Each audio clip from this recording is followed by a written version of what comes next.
wanted them to start fresh, and you made a gift to him of that money. Let's talk about the truck. In whose name was the truck titled? Truck was titled in my daughter's name, Jennifer Marie Hoville. My husband and I were the lien. If it was Mr. Gray's truck, why wasn't it titled in his name? He owed DMV fees, and it was all kinds of problems that he had. He had marital problems, he had bankruptcy problems. The problems that he had, he could not put the truck in his name. Had he filed for bankruptcy before he got the truck? No, he had not, ma'am. Okay, Jason, let's come back to you. Listen to me. You got the truck at the same time your girlfriend got a car. Yes. And both of those came from her parents. Yes. Because I read the papers and I put two and two together. So you drove the truck? Yes, sometimes. Most of the time I did. Don't play with me. I'm not playing with you. Everybody drove that truck. Who's everybody? She did. Her ex-husband did. Everybody drove that truck. He drove it. I wasn't the only one that drove it. What kind of work did you do? I did tree work at the time. And how did you get to work? I either had the company truck or I drove that truck. What company gave you their truck to take home? It was my brother's company. What company gave you a truck to take home? Name of the company? Gray's Tree. And if I called your brother right now, would he say to me that he allowed you, while you were working for him, to take his truck home on a regular basis? Yes. He would? He would. Really? Yeah, really. Okay. We may try him later. Now, you want to tell me about the bankruptcy fees that you claim to have loaned him? When was that? It was May of '08.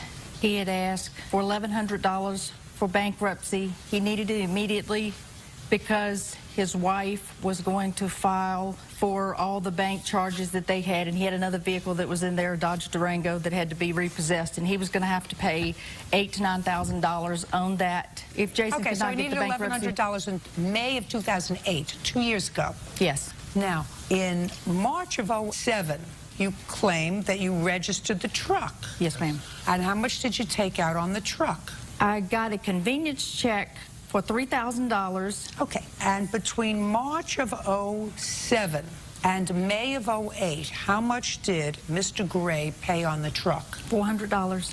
So a year and a half after he made literally no payments on the truck, and I assume you were making payments on the truck. Yes, I still am. You gave him more money. Yes, because otherwise he was going to get hit with the fees from his wife, and he was going to have to pay for this Dodge Durango. I heard the story before. Okay. After you gave him the $1,100 in May of 2008, when was the next payment on anything from Mr. Gray? Nothing. Well, then where have you been for the last 2 years? Well, he assured me that in 2009 he was going to get a large sum of money from his taxes and that he would pay me then. Well, I was very lenient with them. I have done everything in my power to love my daughter, even though I felt that she got hooked up with a loser, a drunk, and that's what I felt about him all along. I felt that this was a bad choice that she had made, but she's my daughter, I loved her, and now she had a child by him. And so we felt that we could give him a fresh start, even though we didn't think he was the nicest person on the face of the earth. My husband working in corrections, we thought, well, we'll give him another start. It was a verbal agreement, no need to have anything signed, because I will trust you, and I did. And they faithfully said, he's very manipulative. He paid nothing. He paid nothing. Ms. Sheindlin, he paid nothing. He paid nothing. Listen. He said nothing. He made no arrangements. Every time I kindly said, could you please come over and let's talk about this? What do we need to talk about? He feels he's entitled to this, that this was given as a gift. I wouldn't give him anything as a gift because I never liked him. He's a loser. And it's just a matter of time before my daughter finds this out. She dogged me. Put your hand down. Put your hand down. How old are you? 32. How many children do you have? I've got 3. And you've had a bankruptcy? Yes. And you couldn't afford a car, right? How much money do you send for your children? Send them...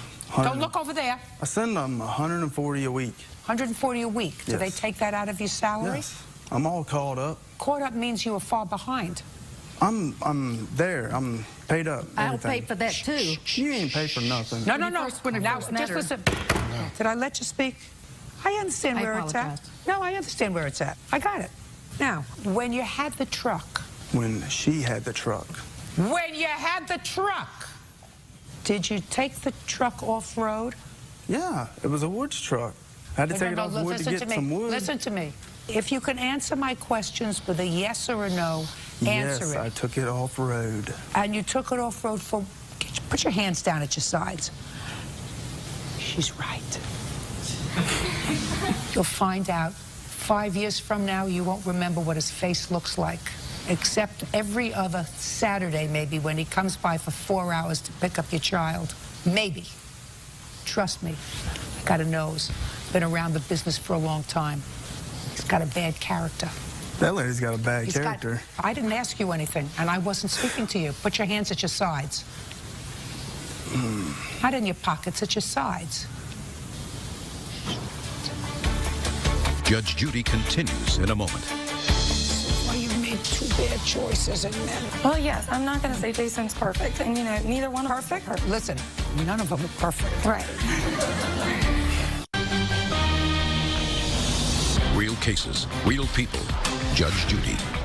Wanda and George Hobile claim the father of their granddaughter, Jason Gray, owes for 2 loans. Jason says he never agreed to pay the money back. Okay, Jason. They really tried to help you. I read the papers. They really tried to help you, not because of you, but because they cared about their daughter, and she's a grown-up woman, so she made a choice, and you were the choice, and they felt as if they didn't want to lose their child, so sometimes you have to embrace someone who's marginal. Put your hands down. Who's marginal. That would be you. And I actually don't think, based upon what she says, that after a period of time they had a legitimate expectation, especially since he hadn't paid for the truck, that when she bailed you out on the bankruptcy to the tune of $1,100, that she had an expectation that she was going to be paid. She didn't have a legitimate expectation that she was going to be paid because she hadn't gotten paid from a year and a half before. That doesn't make you less a loser, Mr. Gray.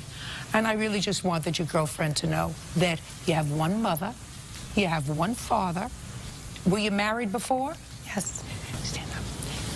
When you got married, did you think it was going to last? No. So you got married thinking that it was going to be temporary. Don't give me answers that you think are going to make you look good, because they're going to make you look stupid. No, I knew it wasn't going to last. I did it for my son, and it was what was right to do. And when did it become not right? When he had an affair on me. So what did you do? Him and his girlfriend lived in my house while I raised my son, and then they moved out, and I was stuck there with my son. That sounds like a very sick arrangement. Yes, it was. Well, it sounds like somebody who really needs a great deal of therapy or treatment who would live under that circumstance. Yes. Yeah. We've been in it our whole life. I'm not going to deny that. Huh? I mean, it's been family therapy since we were 5. That sounds like somebody's trying. Well, yeah, we all have. And I just wanted to give you just... Is he in therapy? No, I don't need no therapy. Could you please stop, okay? Really, I know the way you think about him and whatever his character is. I'm not going to say one way or another, but I do want to just give you really what this boils down to comes between my parents and me. When I was 15, my was in and out of rehabs for drug use, and so they didn't want that to happen to me. So I wasn't allowed to do anything. I ran away. I stayed gone for a year, and that's when I went with my ex-husband. When I came back, when I was caught and brought in front of the judge, my parents wanted to give me up to social services and wanted me to sign me over to the state because, well, I don't know, they said that they couldn't handle me. And the judge told them that I have not committed any crimes, I'm not into drugs, I'm not into drinking. The only thing I didn't do was go to school, and of course that was because I ran away. And the judge told me that if I can get a job and if I bought a car and got an apartment, he would emancipate me. And 1 month later, I was emancipated in October. And How old were you? 16. I just turned 16. I was emancipated. How old are you now? 25. And I've lived out on my own ever since. I've never gone back home to live at my parents. I've always provided a roof over my children's head. And, you know, I'm not going to say that I've been perfect financially. I have worked since the day I was 16. I started at a dollar store. Now I'm making very decent money, good benefits. Who supports him? I support me. He's a welder and a fabricator. When did he become a welder instead of a tree guy? 2 years ago, in 2008. But I will say his checks are not big because he pays his child support, and his child support comes out of his check every week. But my parents never liked my ex. They don't like anybody unless they're a doctor, lawyer, judge, professional. I've got to tell you something. You sound like a terrific gal. I'm listening to you, and you just sound like a terrific gal for somebody who probably had a difficult teenage period, and you put yourself together, and you sound intelligent, and you're certainly good looking. And so far you've made 2 bad choices in men. Well, yes, I'm not going to say Jason's perfect, and you know, neither one of us are perfect. Listen, none of them are perfect. Right. But he has watched my son. He took my son. My son doesn't have a father. Then if he was a decent guy, yes, he was. The one thing I'm not going to do is I'm not going to let money interfere with the woman I love and her parents. We did go to them when we needed help. They were there to help. There may have been a lot of history, but when we needed help, they came through. They were there, yes. It was his bankruptcy. Yes. Not yours, not theirs. He screwed up.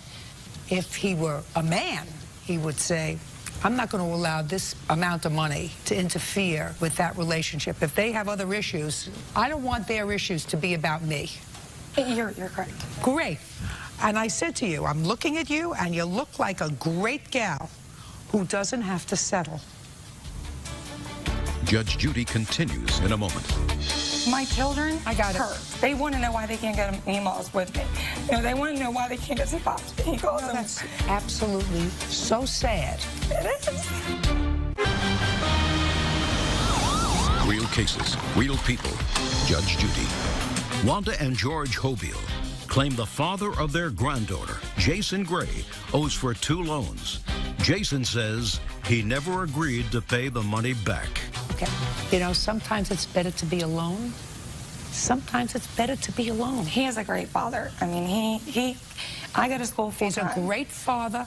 Then he'd want his children to have affection of grandparents that he evidently went over to when he needed money. He needed $1,100. You have a brother, Alan, the tree surgeon.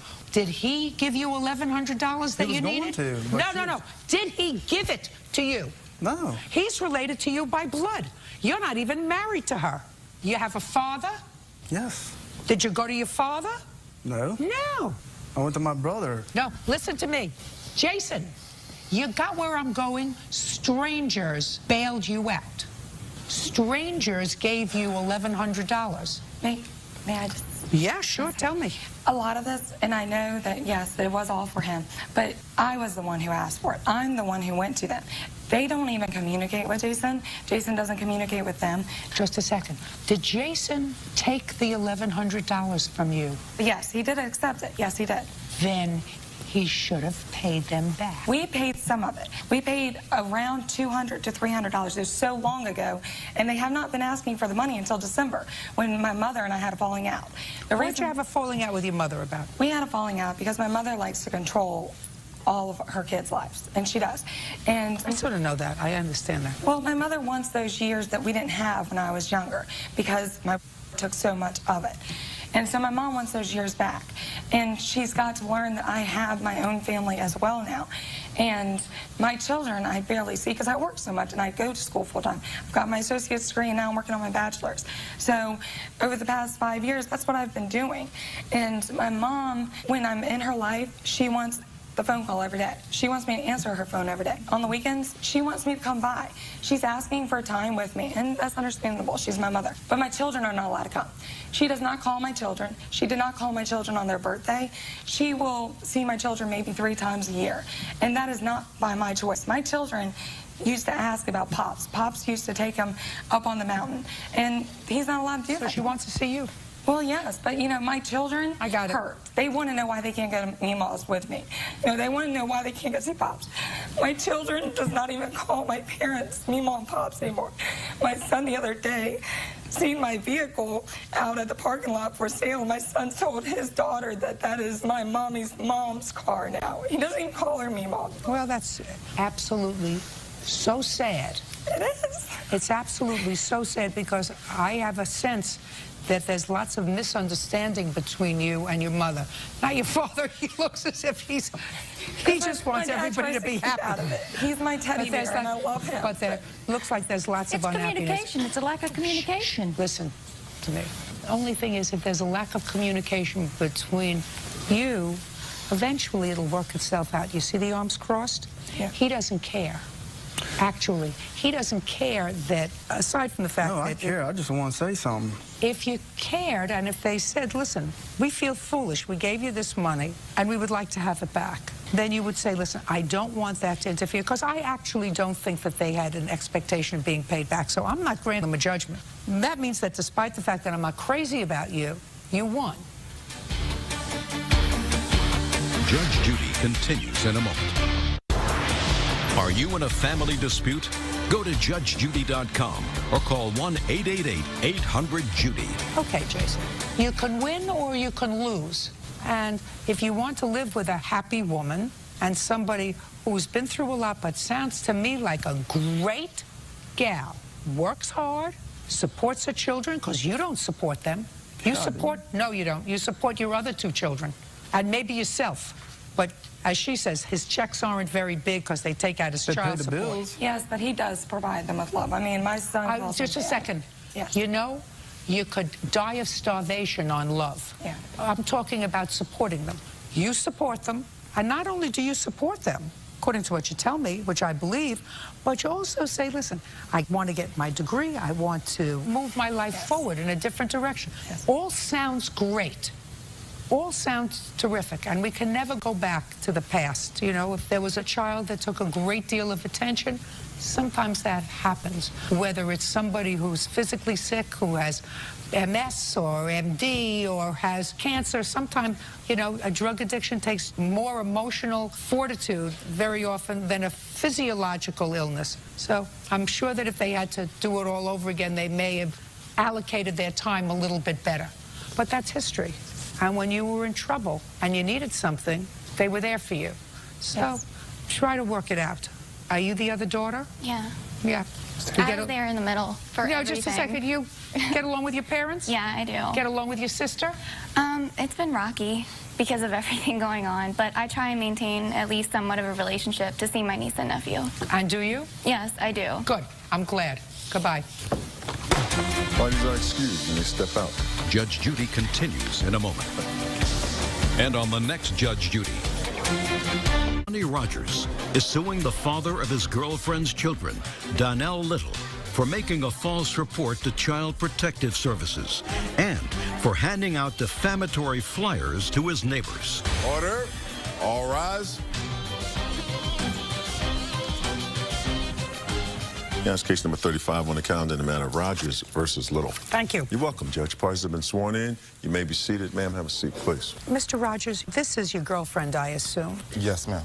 And your girlfriend has two children. 3, Your Honor. Well, 2 of them are his children. Yes. How long have you and this young lady been together? About 18 months. And you live together? Yes. It is your claim that Mr. Little filed maliciously a false child protective complaint against you. Yes. And in addition, he put up some flyers around the area. He didn't put them up, he handed them out. Or handed them out. And what they did was to describe a prior, I assume, criminal conviction that you have. Yes, ma'am. Mr. Little says he was legitimately concerned for his children and he had an absolute right to file the Child Protective Services complaint. That's what the case is about. Yes. You acknowledge that you called Child Protective Services. Yes, ma'am. You're going to tell me why. I called because... Look at me. Don't look there. Okay. Look at me. All right. How you doing? Don't ask me how I'm doing. I'm doing fine. I'm sorry. I called because she dropped my sons off to me. As she came to the door, my son was full of feces. How old is he? He's 6. Did you ask him what happened? Yeah, he said, I told Mommy I had to go to the bathroom. She told me to hold it. And I he said, couldn't. Okay. Keep going. I asked him, I took him, put him in the tub Took and him everything. and you cleaned him up. Yes, but she didn't have no bag for him, like no clothes, like spending the night, because they stayed till Sunday. So it was like, why would you bring them over and you don't have no clothes for them. Well, when is your normal visitation, Mr. Little? His visitations each and every other weekend because I do music, so sometimes I don't have time. Okay, so you have visits every other weekend for the weekend? Yes. Why don't you have clothes at your house? I do. I do. Fine. So you changed them. Yeah. So she didn't have to bring clothes for him to spend the night. You have clothes at your house. So he had an accident. Yeah. Keep going. I'm listening. Okay, so this is not the only time CPS been involved. Okay. I'm asking you, what were the things that happened that caused you to call Child Protective Service beside the accident that he had? They come dirty. Their clothes is dirty. Their socks look like they had it on for 2 weeks. Keep going. I bathe them. The dirt in the tub is like they played in mud all day. And then I'm asking her why my kids have to come here dirty. Outside clothes supposed to be dirty. Not keep going. You want me to keep going? Keep going. I want you to tell me what caused you to call Child Protective Services. Oh, because of that. He was dirty. They filled of this and dirty and everything. So you called because your children were dirty. Yes. And because he had had an accident in his pants because his mother wouldn't pull over or take him to a bathroom. Yes. Why didn't you go and file for custody of your children? I'm going to joint custody. No, not I'm going to. No. I'm, as we speak now, process. Because I haven't seen my son. When did you call Child Protective Services? December. When did you file for custody? In January. And what's the status of that case? They didn't call us yet to come to court or whatever yet. And you went in and filed what kind of a petition? I filled out first the violation because I haven't seen my son in a month. Just a second. You saw your son's December of 2009. Okay. What kind of petition did you file in January 2010? First you told me custody, then you said violation. Violation that she violated for not letting me see them. When was the last time you saw them? A month ago. So you saw them in January? No, I haven't been seeing my son. I be on the road a lot. I see them if they outside, stop by like going outside, not them coming over spending the night. What do you mean you've been on the road a lot, Mr. Little? Shows, I do shows, musician. How much child support do you send for them? Is not an answer. How much child support do you send for them? $50 a week. Besides paying the $50, I do buy other things besides that. Just paying my $50 You haven't seen them, according to you. You're traveling on the road. Don't play with me. Are you in arrears in your child support? Not that I know of. What do you mean, not that you know of? Have you been sending your money every week pursuant to the order? Right here. Show me.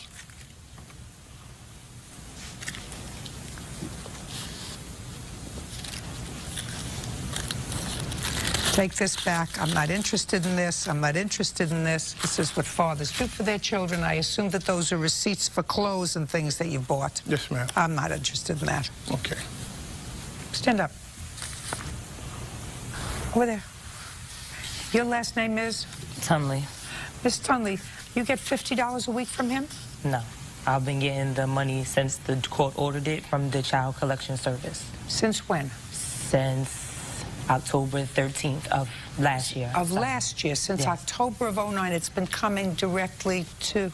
Child support. And you send it to child support? Yes, ma'am. All right, well, they look like there may be a couple missing. I doubled up, if you look at it, it says 100. But for the most part, he's current in his child support, which is $50 a week. Is that right? He has arrears. For the most part, he's current. Okay. Do you work? No, not no more. How do you support your children? I was on unemployment. It just stopped, so I'm still looking for work as of now. Now, prior to the money going to child support enforcement, were you ever taken to court for arrears in child support? No, ma'am. Is that correct? Yes, ma'am.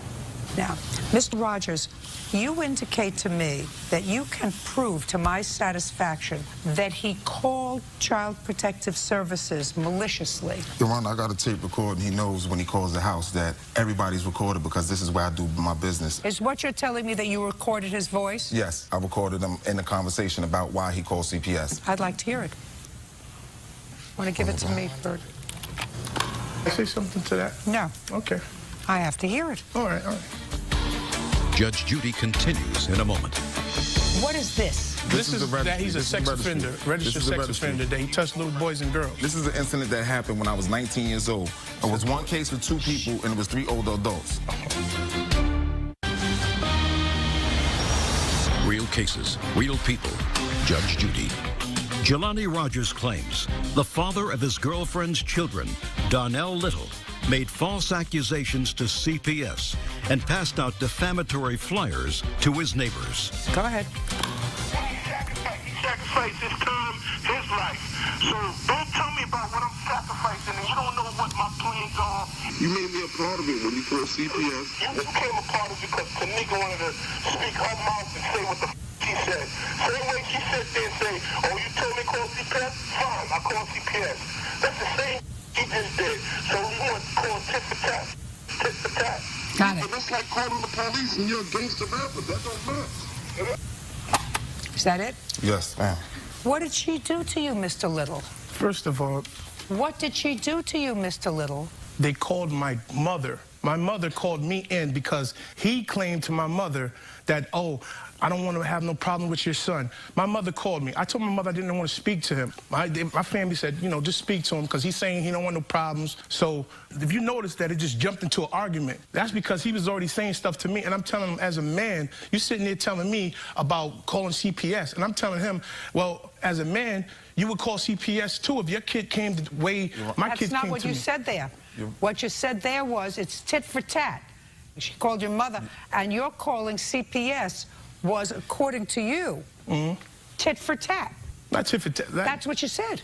I said tit for tat for what are you talking about? Your Honor, he's saying it's tit for tat because the argument that they had before October 13th, them going to court for child support. Prior to this child support, he's never paid child support. I've been with her for 18 months. Just a second. Is that true? Because I only have it dating back till October. So the question was, have you ever been taken to court for child support? No, they just started taking me to court in October. Have you been paying child support? Yeah, I've been paying child support for my kids before child support even ordered me to child support. It was, like I said, it was $50, and that's what they ordered me. But before then, it was $250, $200, $100 apiece. So why are you only paying $50 now? Because he's a liar.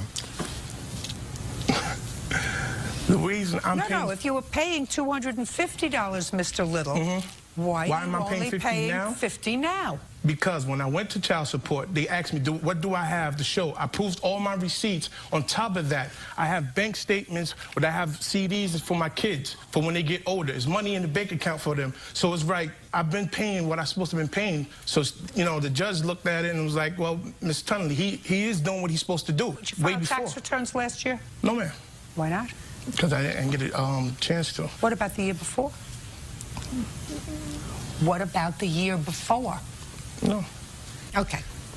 Now I'd like to see the complaint that was sent to Child Protective Services about you. What I have here is... I have to see what he said about you. Okay, this is the only letter that they sent us. They don't never give us the full complaint, but this is the letter. I have to see. Listen, Mr. Rogers, that's part of the complaint. I can't help you. If he said to the Child Protective Services, listen, my girlfriend doesn't keep the children clean, and she caused my son to have an accident in his pants, well, that would be true. If he said something about you, here it is right here. And I'd like to see it. And here's the unfounded letter to that, too. And I have the paper from they sent me. I'd like to see it.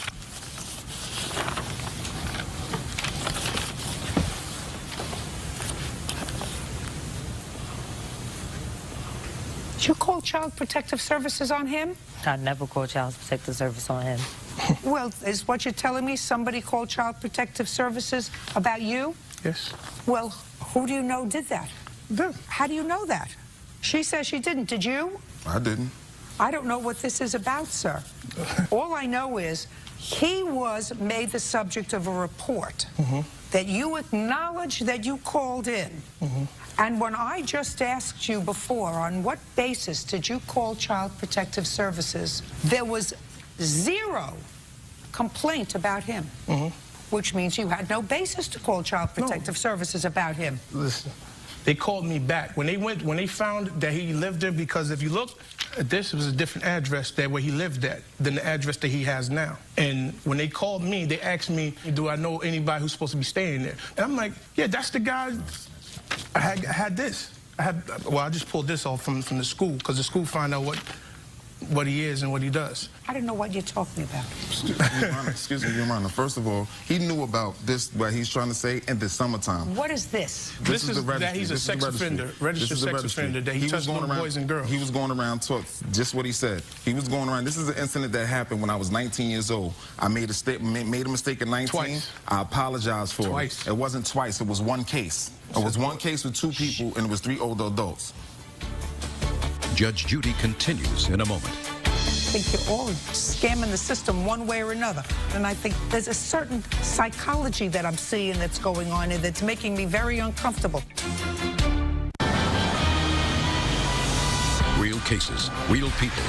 Judge Judy. Jelani Rogers says the father of his girlfriend's children, Donnell Little, owes for making false accusations to CPS and for defaming his character. How old are you now? I'm 30, about to be 31 next month. Is this the last time you were arrested? No, it wasn't. I got arrested on an unrelated fighting charge 3 years after that. Other than that, I haven't been in trouble in like 6 to 7 years, right? I'm no longer on parole. I don't have any restrictions, anything. Because if I had any restrictions, I wouldn't be able to live right across the street from the kid's school. But if you look on it, the address is not the same. Your Honor, I have proof that I now have joint custody of my kids. If I was a pedophile like you said I was.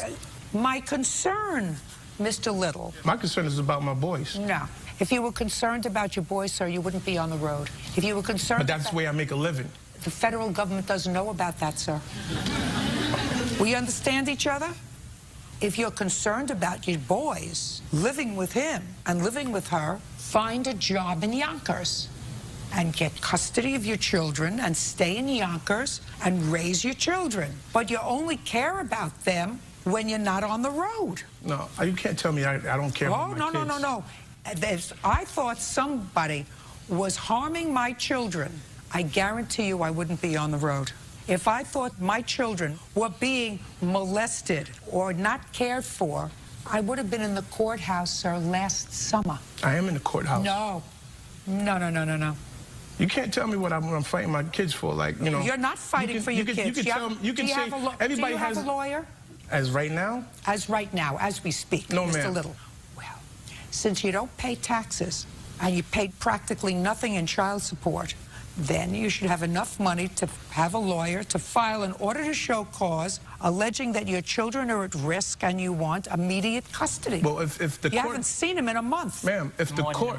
It's the violation for her. I haven't seen my son because of her. That's what I said to you, If I'm walking up the hill You're not following me, Mr. Little. But if I knew you're used to being in control. No, it's not me being in control, but you're telling me, you're like, oh, because they told you to pay less. It's not my fault. I was paying more before I was paying less. She chose to take me to court because they feel that I was making so much millions of dollars or whatever, you know what I mean? So they wanted to take me to child support then, because before I wasn't going to child support. She was getting everything for my sons as I gave it. After he with got no problem. They figured they seen a video, they seen a CD that came out. Oh, he got millions. Now let's take him to child support and try to get more money. It didn't happen that way because the bank statements and everything for my kids spoke for itself. So if the judge sit there and like, well, he's doing his thing, just telling me, and they asked her that she wanted it. Mr. Little, listen to me very carefully. Yes. I'm 10 times ahead of you, sir. Okay. If you've got bank statements with you as custodians or in joint accounts for your children, whose social security number did you use to open the accounts? Mine. No, because then the federal government would take it if they knew that you were earning money and didn't file tax returns. That's what people do when they live in this country. If they make a video and they're making money, they file tax returns. The labor I'm signed to or whatever. They did that. They did their paperwork with that, with the filing and everything. Everybody files taxes that earns money on April 15th of every year, Mr. Little. And my fault with you lies in the fact that I listened to the tape and you said that's what happens. It's tit for tat. You heard a part when we was arguing back and forth. I heard what you said. Okay, you didn't hear the whole tape. He wouldn't play the whole tape. Why? You know what I mean? They called my mother's house to speak to me. Actually, I didn't want to speak to them. I didn't want to speak to them. What does that have to do with Child Protective Services? Because he's talking to me. We talking to the man. He's like Child Protective. I like, dog, I call Child Protective because of this. Because of what? Because, one, I don't want you around my kids. Yeah, but you knew, sir. You knew about these convictions during the summer. No, 2009.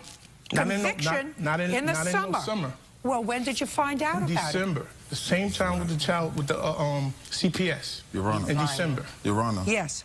The day of his kid's birthday was just August 9th. He came up there and confronted me about why did I say that I wasn't taking care of my kids. I asked him why was he going around passing out flyers. He knew that, matter of fact, it was the last week in July. He knew that from July on to the birthday party, 3 weeks, all this drama was happening because he was passing out flyers. It stated in your Facebook that when you came on it. When were you notified, sir, that someone had made a complaint about you to Child Protective Services? In December. And who did you think did it? I know who did it. Think, okay. Who did you think did it? Miss Tully and Mr. Rogers. How many other children do you have? I have a daughter. With whom? With my baby mother.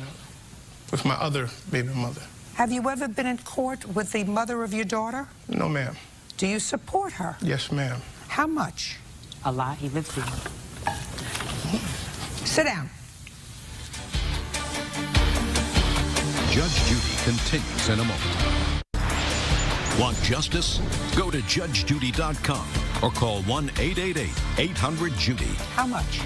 Whatever my baby moms tell me that she needs this for my daughter, she needs pictures, she needs this or that, whatever. I think that you called Child Protective Services on him out of spite. No, ma'am. But I also think that you probably all deserve each other. I think that you probably use Child Protective Services as a weapon. This is not the first time. I think that you all use Child Protective Services as a weapon, and I think you're all scamming the system one way or another. He works, he's not supposed to live there, you get public housing, you get food stamps, all of which you didn't tell me, you also get unemployment insurance, that's what you told me. You haven't paid taxes in years. There's a certain psychology that I'm seeing that's going on and that's making me very uncomfortable. So there's no question in my mind, Mr. Little, that you called on this one occasion Child Protective Services on Mr. Rogers out of spite. As you say, tit for tat. But I'm not sure that you were the only one who did it. So on your complaint, Mr. Rogers, I'm awarding you $500, not $5,000. Do you understand? Yes. That's all. Excuse, you may step down, sir, ma'am, wait here. Judge Judy continues in a moment. And on the next Judge Judy, Jason Sparks is suing his ex-roommate, Renee Esky, for assaulting him with a beer bottle and then having him falsely arrested. Order. All rise.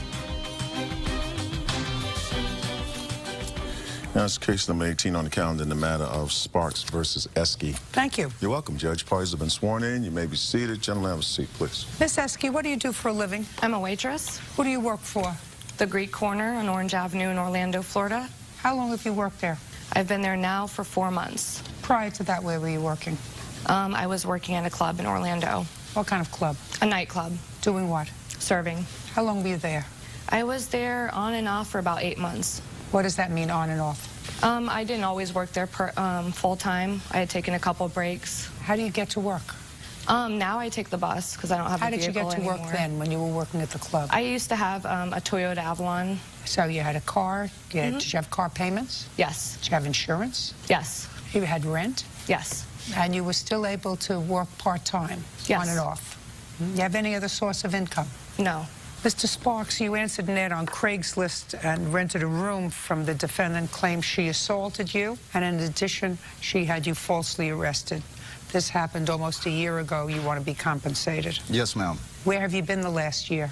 Well, I was arrested and I had a charge against me, and I was waiting to that fizzle out before I made any commitments to file a lawsuit. You had a charge against you emanating from Miss Esky's complaint? Yes, ma'am. And when was that resolved? It was resolved December the 8th, 2009. Can I see the complaint that she filed against you, just so that I have the information, and then you can start from the beginning? Yes, ma'am. While you're looking for it, you want to tell me when you answered this ad on Craigslist? I actually answered the Craigslist ad in the 1st of September. Where were you working in Orlando at the time? I work as a subcontractor painter. I've been working for the same company for going on 9 years. Okay. I'll just take, if you have a copy of the police report. I do have a copy of a police report. That was the night in question that I was attacked.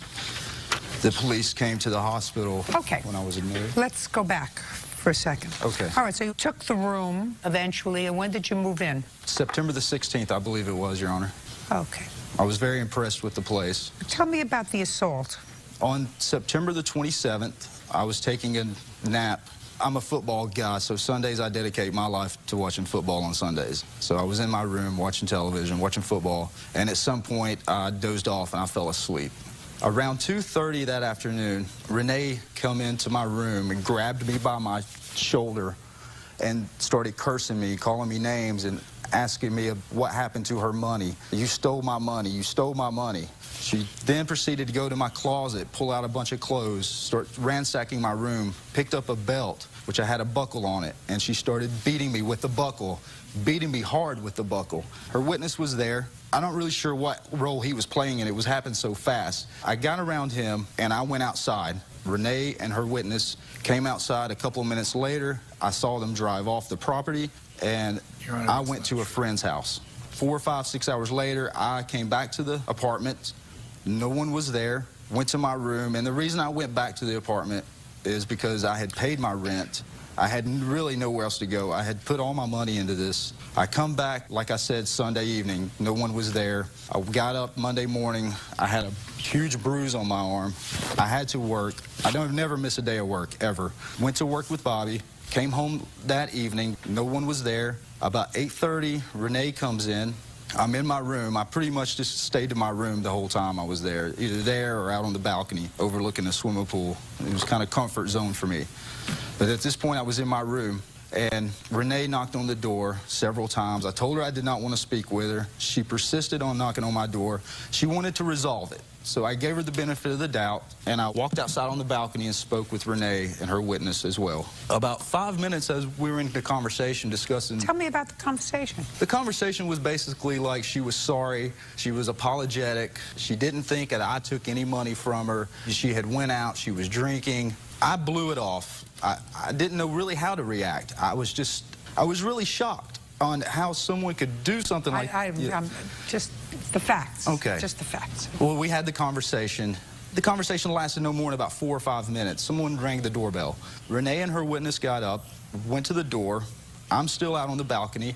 A gentleman walks in the apartment with these gloves on, like sort of like a motorcycle glove type. I can only see him through the sliding glass door. They three proceed to her room, and they don't come out of her bedroom for 3, 4, or 5 minutes. I started getting an eerie feeling. I felt really weird. I had a terrible feeling about the whole situation, so I said, okay, I'm going to make my way to my bedroom and just leave it at that and stay there. I just had a bad feeling about it. I got the bad feeling. So about 5 or 10 minutes later, there was a beating, a banging on my door. I heard her witness call my name.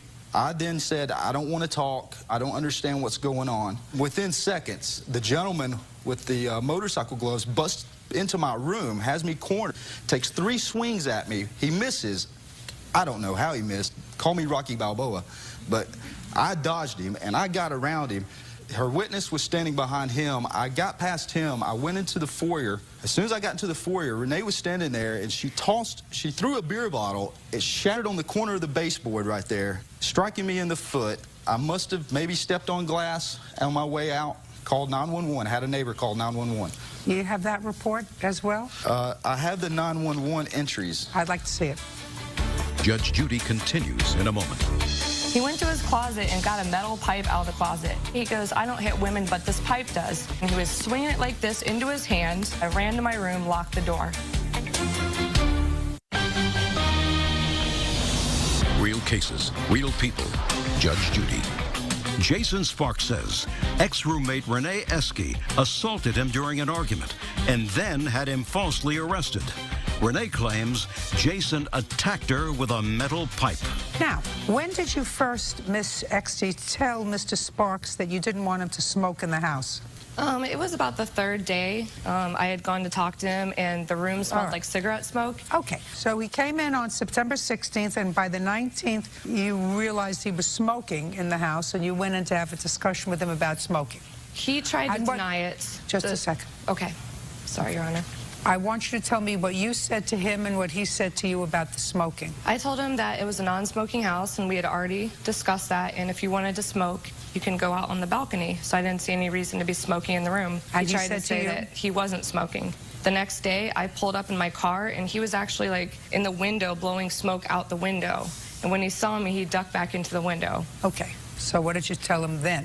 Well, when I knocked on his door, he was immediately very aggressive, you know, was like, leave me the F alone, and I paid my money and I can do whatever I want here. And I said, well, no, that's not true. This is my place and I'm renting a room and it's a non-smoking house. I mean, if you don't like it, then after your time is up, you can find somewhere else to live.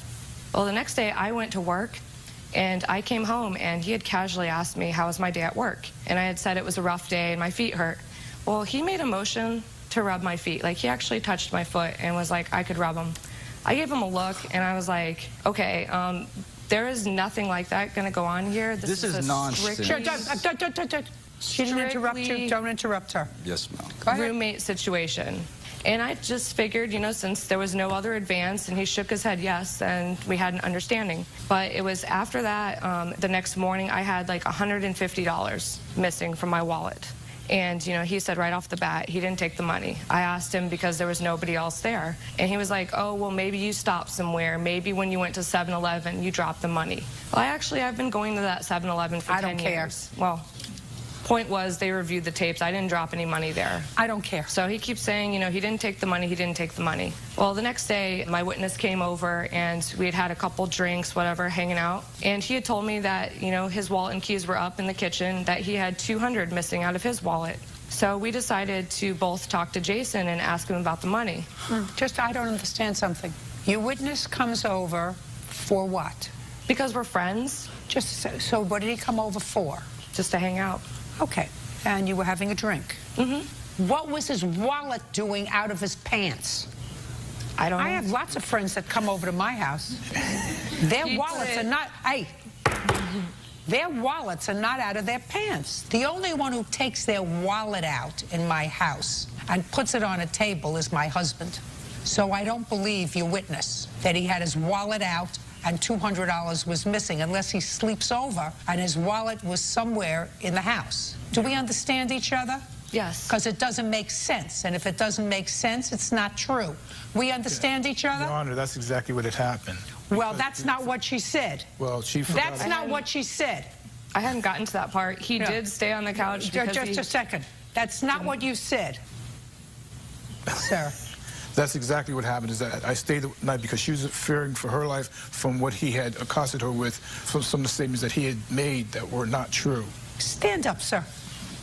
Right now, nobody, what's your last name? Cropper. Mr. Cropper, up until this point, he hasn't said anything to her. They haven't had any altercation at all. And the baloney about touching her feet is just that, because it's not in her answer. The only thing that she said to him was, my money is missing, and he said, I didn't take it. That was it. Okay, so, Your Honor, after that had happened, he offered for her to go into his room and look and see if the money was there. He also had his wallet on the bed. While he was giving her the opportunity to look at everything, she picked up the wallet to go look at that. That's when he grabbed her finger and twisted it back. At that time, she called me into the room. And you didn't see that? Yes, you did. Yes, Just a minute. You just said she called you back into the room. How could you have seen what he did to her finger if you were outside the room? She called me into the room. You just said... Because I was standing at the doorway. You just said to me, sir, it's never going to get better, Mr. Cropper. Okay. Do you understand? I understand. Are you looking at me and telling me you saw him twist her finger? Is that what you're telling me? Be very careful what you're telling me, Mr. Cropper. Are you telling me you saw him twist her finger? Yes, I did. Because she was sitting on the bed looking through the wallet. When he grabbed her finger and twisted it, her thumb, I'm sorry, and twisted it back, that's when she called out, Freddie, got my finger, and started crying out. I went in the room and grabbed him by his shoulders. That's where his bruise came from. Where were you? I was right at the doorway of his room. I wasn't inside his room. What were you doing at the doorway of his room, Mr. Cropper? Because when we confronted him about the money, Jason said, feel free to search anything in the room. And I didn't enter into the room. I looked through everything. He only had a problem when I got to the wallet, because he's standing there in the doorway, too, watching. Who's standing in the doorway? They were both standing there watching me search. I didn't find anything when I got to the wallet. Ma'am, I was actually asleep taking a nap. No, he wasn't. And she busted into my room and picked me up by my shoulder, and he was right behind her. She went to my closet, started ransacking my room. She took my stereo, picked it up, slammed it, took my alarm clock, smashed it across my television, and it is very true.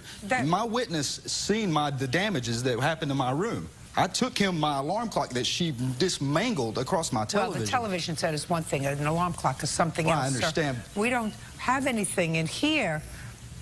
Damaged several of his music CDs and sunglasses. Yes. Well, all of a sudden that got a little worse just now. Judge Judy continues in a moment. I actually spoke to law enforcement to see how I could get him out, and they told me I would have to have him legally evicted. Ma'am. Listen, don't interrupt her again, because now we're getting to the good part. Real cases, real people. Judge Judy. Jason Sparks is accusing his former roommate, Renee Esky, of attacking him with a beer bottle and then having him falsely arrested. Okay, when, Mr. Cropper, for the first time, did the defendant tell you she wanted the plaintiff out of her house because of his smoking? From my recollection, it was after, it was never because of the smoking that I can remember. That was one of the reasons. The main reason was the pipe. That's not what I asked you, Mr. Cropper. You know what? My main problem wasn't the fact of just the smoking itself. Like I said, there was a problem actually before I told you. When I knocked on the door and I confronted him the second time about the smoking, that's when he had told you, oh, I can do whatever the F I want. Right. It was the attitude about it that I had the problem with. Listen, I don't disagree with you. It's your house, and if you made an agreement with him that there was no smoking inside the house, you can enforce that rule and tell him if you're going to smoke, this is not going to work. Right. Do you understand? I agree with that. I don't agree with you trying to get him out of your house because of that and utilizing some other reason to get him out of the house. And you got a lot of money in your wallet for somebody who's not working and who has no visible source of income except a part-time waitressing job, which is what you told me you had. That's a lot of cash that you had in your house. That was all the money I made that night, and it was gone. And then when I had a friend, and he did stay over on the couch, and he's saying when his wallet and keys were out there on the counter, the next day he said his money in his wallet was missing. That's why we both confronted him. Why would Mr. Cropper, after you told him that your money was missing, leave his wallet out on the counter? He's coming over to sleep over because you've told him that the person who lives in your house is a thief and stole money out of your wallet. Why would he leave his money out on the counter in his wallet? That doesn't make sense to me. Okay, let me see your hospital report, please, of the second incident that involved the glass. Okay. You want to tell me, Miss Exie, what happened with the glass bottle? The second incident with the bottle, he's over again, and there's a third person over. Who's the third person? The third person is named David, and David is a friend of Fred's. Right. Jason... Anybody drinking? Yes. Go ahead. Jason had opened up the sliding door, you know, this is after our incident, and he had an attitude, and he actually said that he cooked some food and used the B word. He's like, I cooked some food. B word. And when he said that, like, Fred and David actually had a problem with that, and like David is like in the dark about the whole situation, and he's like, what's up with your roommate, you know? And I started telling him what was going on. Well, David was like, you know, I think we should go have a talk with him. I was actually in my bathroom and I heard a commotion, and those two said that they had knocked on his door, and I guess there were some words exchanged, some of them being the N-word, and David ended up taking a swing at Jason and missed. And he had told me that Jason was holding his beer bottle in his hand, and like when he took the swing, Jason ducked and ran past him out the house. And when he ran out, he told me that he had no shoes on and his beer bottle was still in his hand. Ma'am, I was not drinking that night. He was drinking every night. I don't drink during the week. Yeah, so were you. I drink... Just up. So were you. So was he. And so was your other friend. I have a feeling this was a house that I would not want to live in. Judge Judy continues in a moment. Are you the victim of an assault? Go to judgejudy.com or call 1-888-800-JUDY. Now, I want you to tell me what you had him arrested for, Miss Exie. Okay, the later incident, it was about 8:30 in the morning, and Jason had actually been gone for about 3 days, and he still insisted upon coming back. And I actually spoke to law enforcement to see how I could get him out, and they told me I would have to have him legally evicted. Ma'am.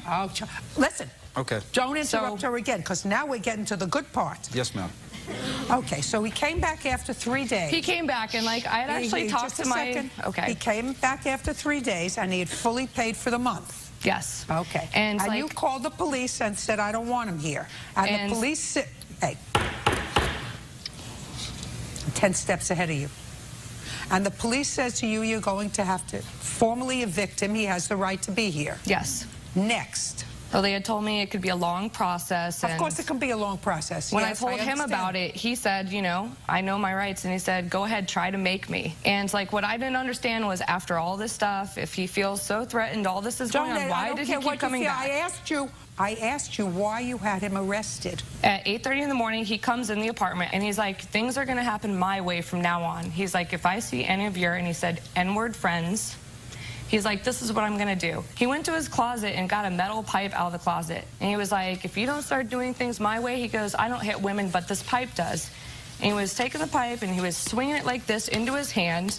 As soon as he did that, because he was right up in my face, I was like, this is crazy. I took out my cell phone. I told him I was calling the police. I ran to my room, locked the door. I want to see your complaint. May I say something, Your Honor? No, not yet.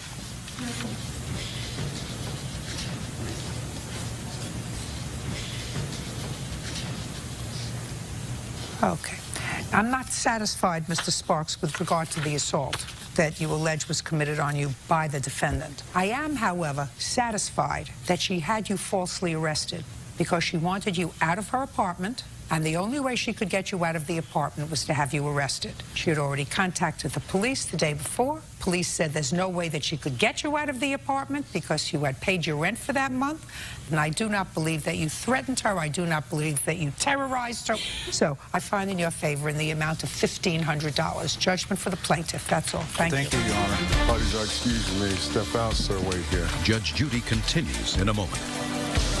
And on the next Judge Judy. Yeah, it's case number 68 on the calendar in the matter of Dinger versus Green.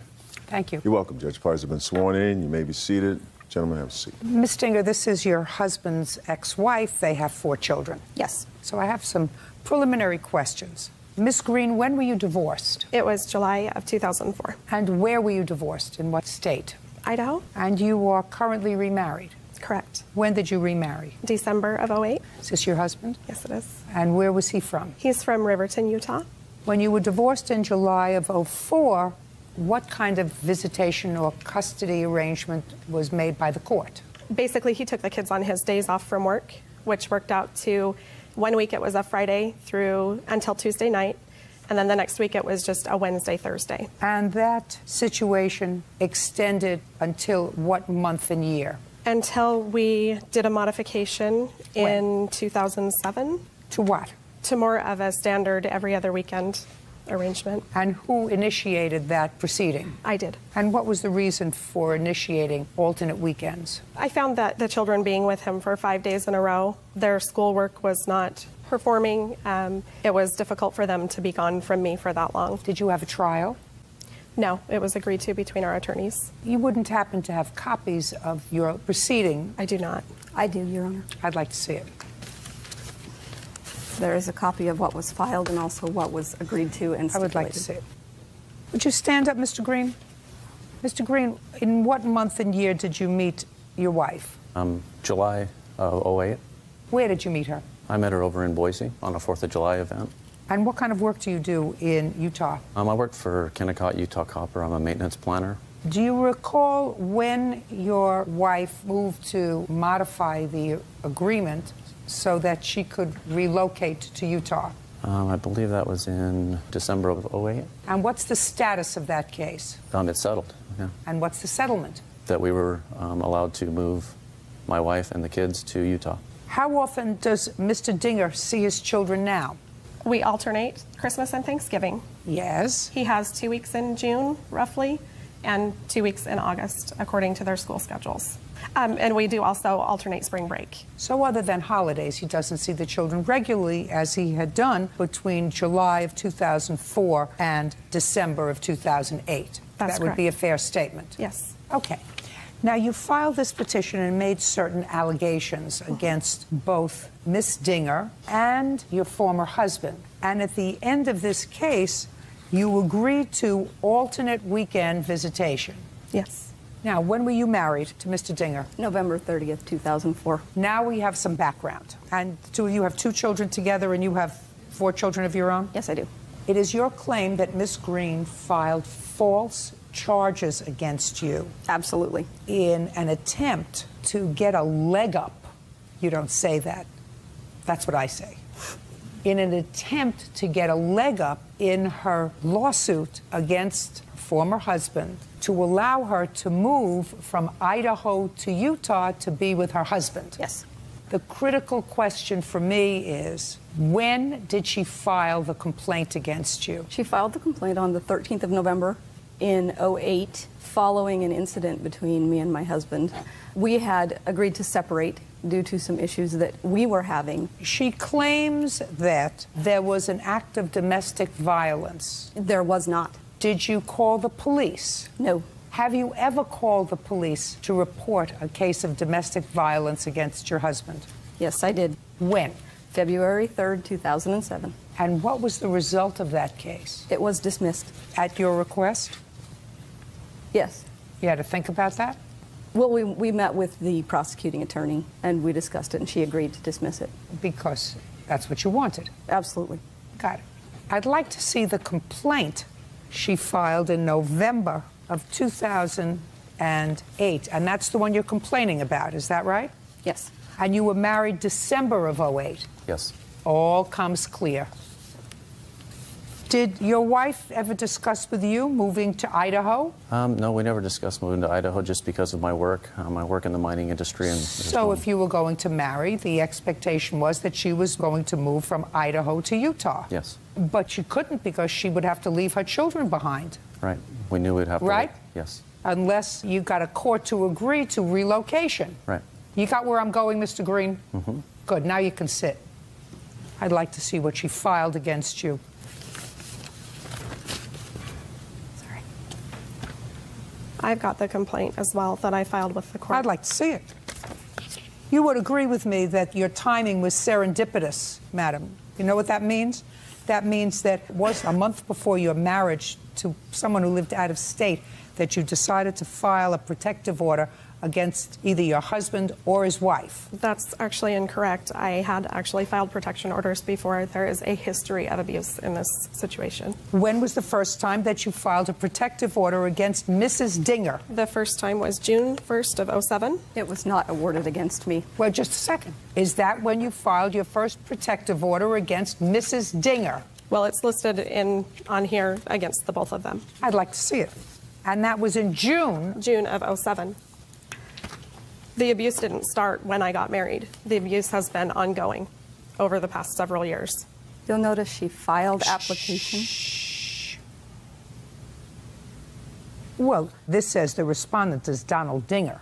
Your allegations with regard to any abuse were with regard to him, and the action was solely against him. And after you filed that, you agreed to have your children visit with their father every other weekend.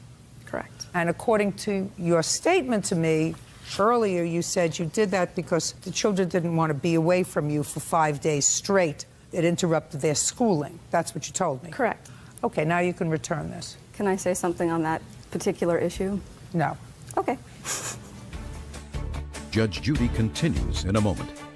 I've also got a police report from November 14th of 2008 when Tammy duct taped my daughter's head. I did. I placed a piece of duct tape over her mouth.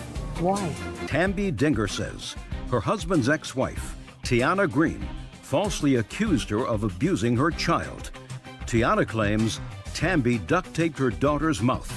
She is countersuing for legal fees and punitive damages. Okay, Ms. Dinger, was there a call from Child Protective Services by a school counselor?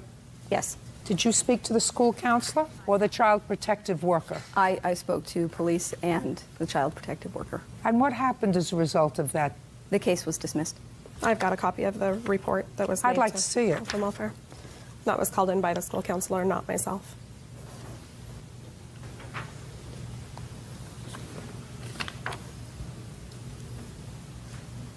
Oh, well, my dear Miss Dinger, this says that the school official saw fingernail marks on the child's face.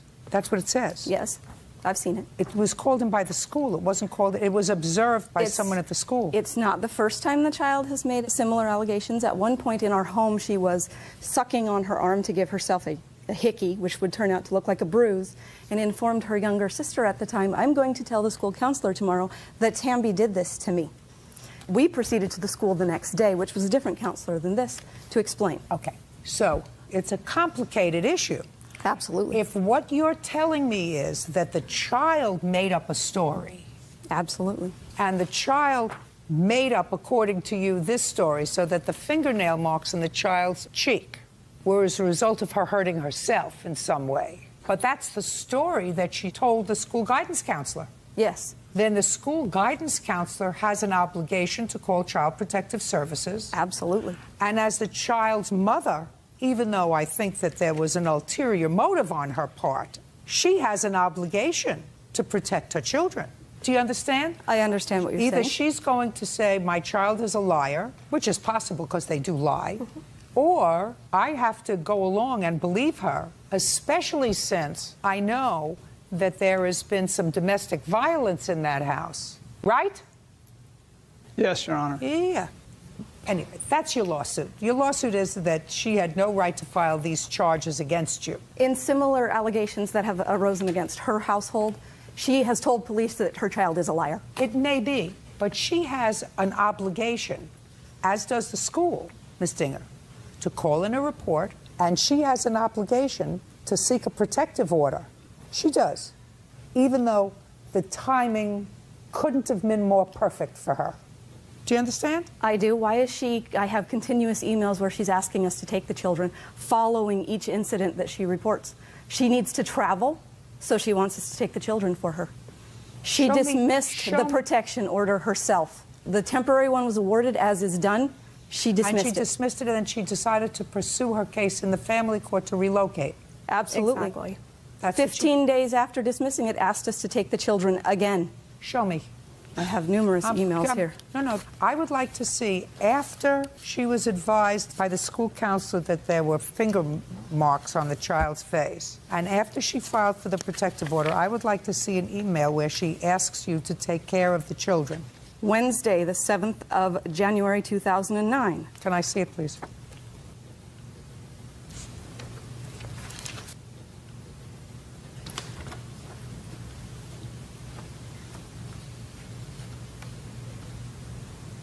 Would you tell me what these emails are about? We have gone solely to email communications, so I would have to see them to see. Would you show this to Ms. Green? Email communication that was supposed to be between their father and I. Which are often addressed to me. I just want you to explain that to me. She was in a meeting. Looks like we were just, I mean, the fact is that the visitation had to occur. I couldn't get around that at that point. So it looks like here, I would like to keep this weekend the same. I'm flying to Salt Lake City. Once we had agreed that he would allow me to move with the children to Salt Lake, he quit taking them on his weekends. And so that's what this was. Can I have that back, please? And then I've also got a police report from November 14th of 2008 when Tammy duct taped my daughter's head. It's not November 4th, 2008. She's incorrect. I'm sorry, January 7th of 2008. And she's also stating it incorrectly. Well, tell me what you did. First of all, it was... No, just tell me what you did. I did. I placed a piece of duct tape over her mouth, about a 3-inch. Why? 3.5 hours of violence. She woke up in the morning screaming and yelling, violently acting out towards her 3 younger siblings. How old is she? At the time, in 2008, she would have been 10. She has a history of issues. I called her father when she was out of control prior to the duct tape. And where was he? He was at work. Well, duct taping her mouth closed is inappropriate, Ms. Dinger. Absolutely. It just didn't happen quite that way.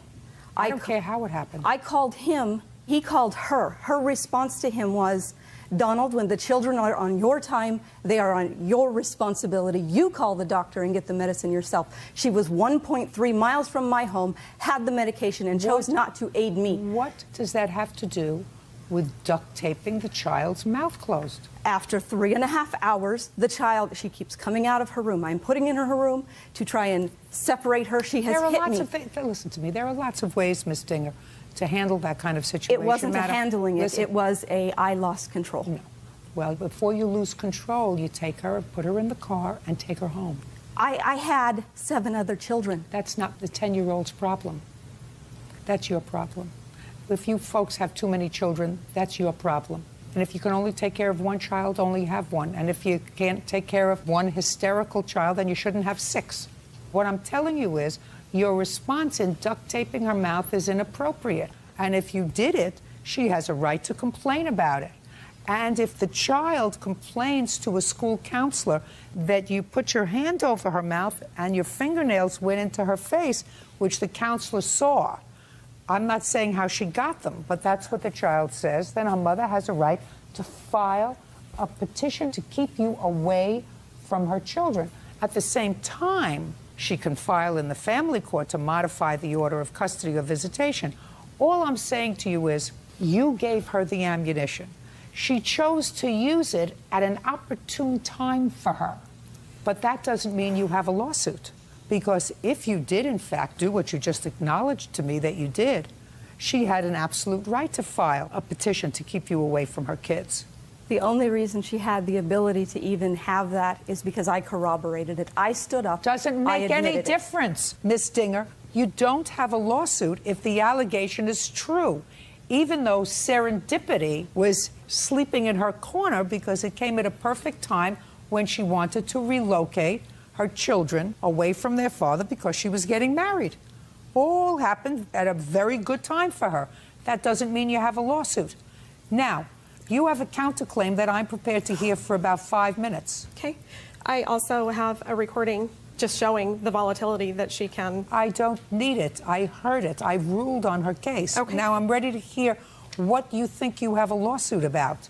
Well, I've got attorney's fees that specifically detail out my attorney's work on this protection order case. Well, my friend, you shouldn't have dismissed it. If you dismissed it, there had to be a reason. I followed my attorney's advice. Then go ask the attorney for your money. Did you follow your attorney's advice when you filed it against her? Actually, I did that on my own. Did you follow? Hey, don't play with me. Did you follow your attorney's advice when you filed it against her? Yes. Of course. Then you dismissed it on his advice. Yes. Then you refiled a petition to amend the order of custody to allow you to relocate, following his advice. Pay for your own lawyer. Okay. I've also got proof to the abuse that's happening up to Easter this year. Listen to me. No abuse. Don't bring it to me. Bring it to family court. I intend to. That's not my issue. Okay. That's family court's issue. Were it not that Miss Dinger gave you the ammunition to file against her, I would have granted her application. 11 months prior? She filed complaints against you, but did not seek an order of protection specifically against you, only against him. You're looking at me with this look of incredulity. A mother does not duct tape the mouth closed of a 10-year-old. That's stupid. And I don't care whether it happened 11 days or 11 months before. I'm saying you gave her the ammunition to file the case that she did. The fact that she did it because it was part of a scheme to allow her to move to Utah just was perfect timing on her part. But she didn't make up the allegations. They were true. She did, Your Honor, lie under oath. They were true. Her child complained to the guidance counselor that the marks on her face were made by you with putting your hand over her face, and the complaint that you duct taped her mouth closed because her mother refused to bring her over the medication and you lost it is not an excuse. That's not why I did it. I don't care why you did it. And if you still think that it was appropriate... I do not. Oh, well, fine. Then you got to understand this. You gave her the ammunition. Do you get that? Goodbye. Parties are excused. You may step out. It's case number 25 on the calendar in the matter of Clegg versus Olmsted. Thank you. You're welcome, Judge. Parties have been sworn in. You may be seated, sir. Have a seat. Mr. Olmsted, the plaintiff indicates in her complaint that you purchased a television set while the two of you were together, and you lived together for a period of time. You separated, and Ms. Clegg indicates that you separated because she found out some things that she didn't know about you. Does that be a fair statement? You have the television set. The payments for that television set was still outstanding when she left. It was some $1,200 left. It was $1,257. And on whose credit was it purchased? Mine. You got the TV. Yes, ma'am. You want the TV? It's my TV, yeah. It's not your TV unless you pay for it. I did pay for it. Show me. I put... What date did you separate? We separated in December. December 2009. 2008.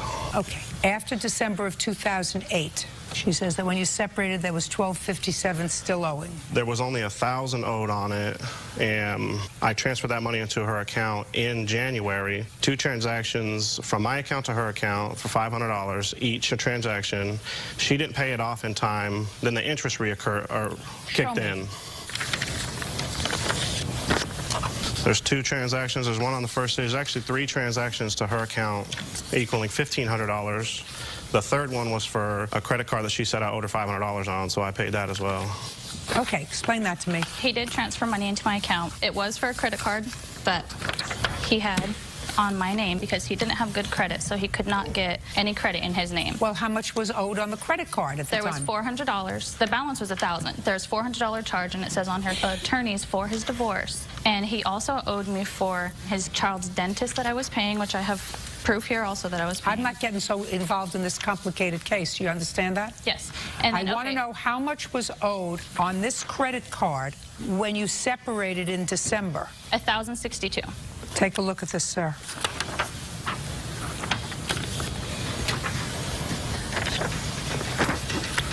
All that one is the $400. The only thing on this that I owe was $400, and I paid her $500. $404. She paid my retainer for my attorney for my divorce with this credit card, okay? How much? She paid $400. Yes. I paid her $500 for the interest. So I transferred $500. There's 3 transactions there of $500 apiece. And so what you're telling me is none of those other transactions on that credit card are yours? I mean, no. Look carefully. That's only a 1 month statement. That's dinner. I wasn't trying to get for that credit card. I was just saying that some of it. She asked me. No. Listen to me, Miss Clegg, very carefully. I see he transferred $1,500 to you at the end of December and the beginning of January. $1,500? Yeah. 3 payments of $500. 2 on January 7th and 1 on January 21st. I did not get those transactions. Those are my bank records from my bank account to her bank account. So I don't know how she couldn't have got them. Miss Clegg, I just need your checking account for the months of December and January. Here we go. December 2008, January 2009. Do you want the withdrawals or just the deposits that he had given me? Oh, the statement. You should have it. Transfer from. I have 1 January 7th for $500 that she did, in fact, get. There is only 1 on January 7th for $500, sir, not 2. Oh, you know what? The one that says Clegg L, that's a different account. I transferred that because she said that she needed to put it into a savings account. So just a second.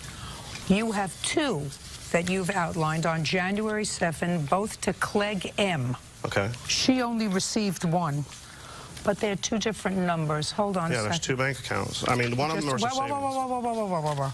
Wait a second.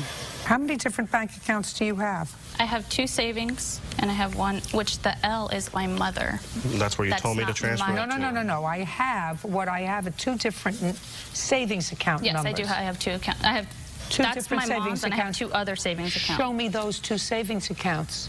I can show you on the internet. I don't have anything with that. Don't show me on the internet. Yeah, there's nothing. I have nothing. Well, then you take a look at these. Okay. Yeah, Clegg L is my mother, not me. I just put it in the account. She told me to put it in. You owe my mother money. Oh, now I owe her mother money. No, I believe you. Mr. Olmsted. Yes, ma'am. I see where you gave her $1,500. She says she only received 1 payment of $500. That's a lie. Yes, ma'am. She received 3 payments of $500. 2 went into her savings accounts and 1 went into her checking account. Yes, ma'am. So I don't believe that he only gave you 1 payment of $500. Now, One of the Clegg L is my mom. I don't care. But that goes towards the TV? His defense is that he gave you money after he moved out. Some of it was for his credit card, for his lawyer, and some of it was for the TV, $1,000 for the TV, which at that time, that's what was owed on the TV, which he paid for. He said the fact that you didn't make the payment on it and it went up to $1,200 is not his problem. If I believe him, then he doesn't owe you any money for the TV. I put $1,000 down on that TV too, which I have proof of. I don't care. TV, listen to me. All I'm concerned about is whether when you moved out there was any money due and owing on the television that he kept. And there was. Yes. And I find that he paid you for it. Now, the next thing I'm going to go over with you, what you say, you loaned him for rent. Yes. Now I'll hear what you say you loaned him for rent. After you broke up, after you moved out, go. I paid $2,600 to rent. He came to me in January of '09 and asked me if I could help him because he could not afford it and it would not look good in his divorce if he didn't have a place to stay. So I paid in January 2nd, I believe it is, I paid $995, which he was planning on paying me after his divorce. And just a minute. Put your hand down. I saw it.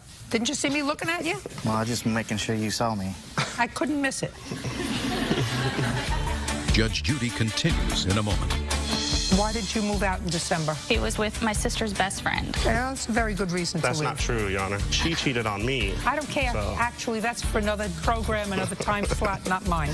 And later today. I don't think you were trying to get her parking space. I don't think that that's what you were trying to do. I think that I don't even live over in that area. Only one attitude here, and that's mine. Real cases, real people. Judge Judy. Melanie Clegg claims ex-boyfriend Newell Olmsted owes for rent and a television. Newell claims he's already paid his debt. Now, first show me proof that you gave him $2,600. Okay. Here's that 1, 2, 3.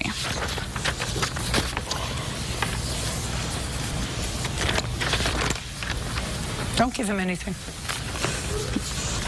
What are you showing me here? The withdrawals out of the account were the rent for his house. That's a Wells Fargo account. It goes into a Bank of America account. And I had cash so that it wasn't the exact same amount every single month because I was... Did she give you any money towards rent? She didn't give me any money. She paid, I mean, yes, she did go pay the rent for us. When? January, February, March. But she received half the rent from him, so I don't know why she pulled out $900. Shh. January, February, March. Now, she was not living with you then. She moved out in December. Just stuck us with everything, just moved out. And who were you living with at that time? He moved in, or he decided to stay to help me with the rent since she moved out. Was this apartment in both your names or just your name? It was just in my name, but we lived there together, yes. Did you move in together or did she move in? Yes. We moved in together in December of '08, and she moved out in December of '08. Where had you been living before? We had a house that we rented for a year. The lease was up. We wanted to get into a cheaper place, so we got into a place that was $300 less a month. When you lived in the house, were you sharing expenses? Yes. And why did you move out in December? Because he was with my sister's best friend. Okay, that's a very good reason to leave. That's not true, Your Honor. Even if she thinks it, it's a very good reason to leave. It is true, but the reason we split up is because she cheated on me. I don't care. So. Actually, that's for another program, another time slot, not mine. Okay. I don't actually care about that. All I want to know is she moved out, the lease is in solely your name. Yes. And would you tell me why she paid any of the rent for January, February, and March? She was helping me out, like she said. You know, I didn't have... She was helping you? Yes. Why, if she was furious with you, because that's what she says, she was furious with you. I didn't say she was furious. Why? She says. She says she's furious. I didn't. Why? No. Listen to me. Hey. Yes, ma'am. Okay. Why would somebody who is furious with you, she says she was furious with you, give you money? That baffles me. I wouldn't give you a penny. I wouldn't either. She found out about him being together with her friend. Listen, go get your 15 minutes someplace else, but don't shout out here. I'm not trying to get 15 minutes. I'm just trying to state facts. I don't want you to state anything unless I ask you to. I raised my hand earlier and I didn't get a turn.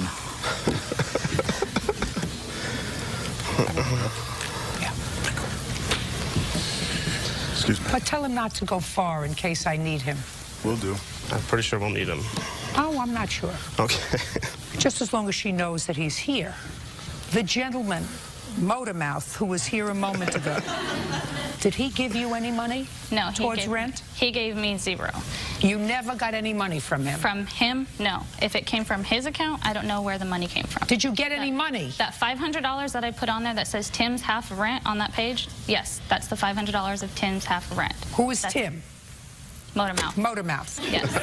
Okay, so you got that money. That's it. Well, that's what I'm asking you. So you got $500 of the 26 that you gave him, which means you're out $2,100. If that's what, wait, can I ask you something? You're out $2,100. Can I ask you something? Is that going towards the TV? Forget the TV. The TV's over. I've already made a judgment on the but TV. if you're accounting that $500 transferred from his account that you see out of Newell Olmstead's account into my account, the $500. I thought it was from him. It's out of Newell Olmstead's account. Oh, well, you can't use that same $500, Mr. Olmstead, 10 times. I'm not. You can only use it once. Tim gave her... Listen to me. Yes, ma'am. Listen to me. You might be a very, very nice man and have many redeeming qualities. You're not George Clooney. Nobody who's not living with you, sir, is going to pay $2,600 for your rent. Not somebody that looks like that. Do you understand? Take a good look. Somebody that looks like that is not going to pay $2,600 for your rent after she's already broken up with you. I agree. But that's what she did. No, she did not. Tim paid her $450. His part of the rent, he paid her. So that's not true. Yes, she helped I don't me. believe that. And I don't believe motor mouth. Okay.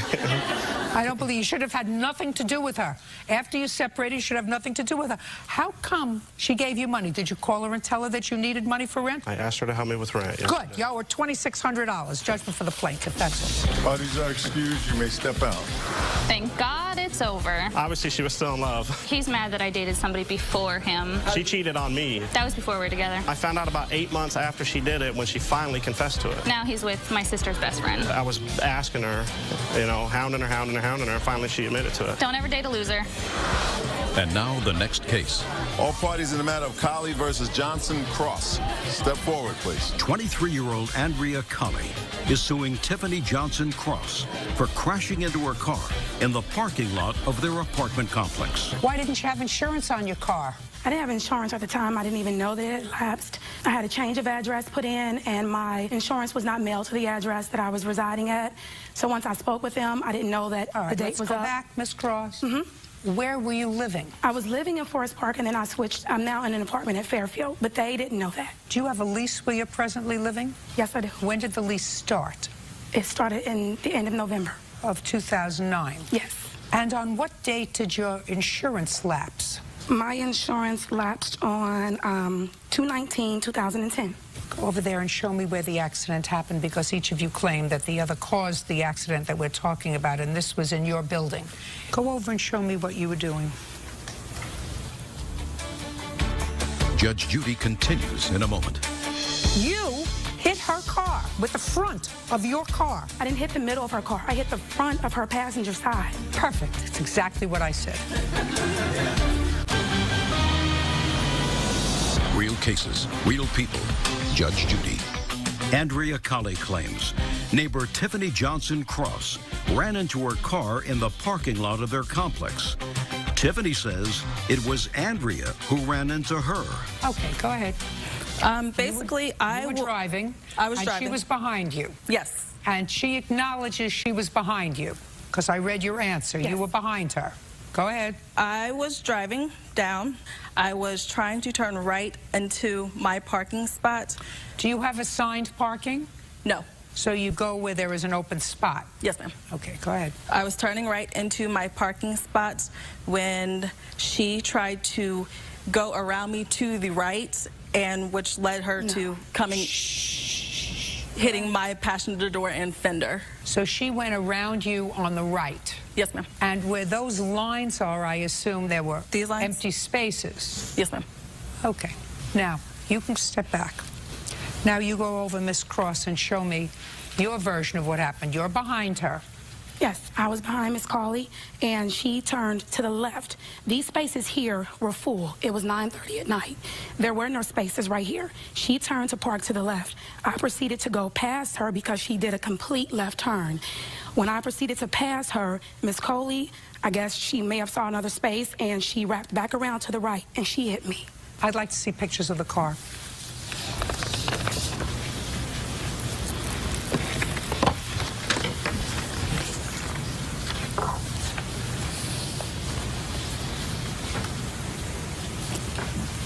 I want to see pictures of your car.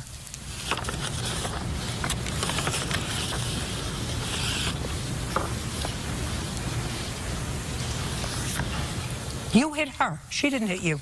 No, the damage to my car was more than that, but because of the apartment place we live in. You hit, I'm looking at her car. You hit her car with the front of your car. No, the damage is actually on the side. If you look at the other pictures, it's actually on the side of my vehicle, and that's on the corner. It's not in the front.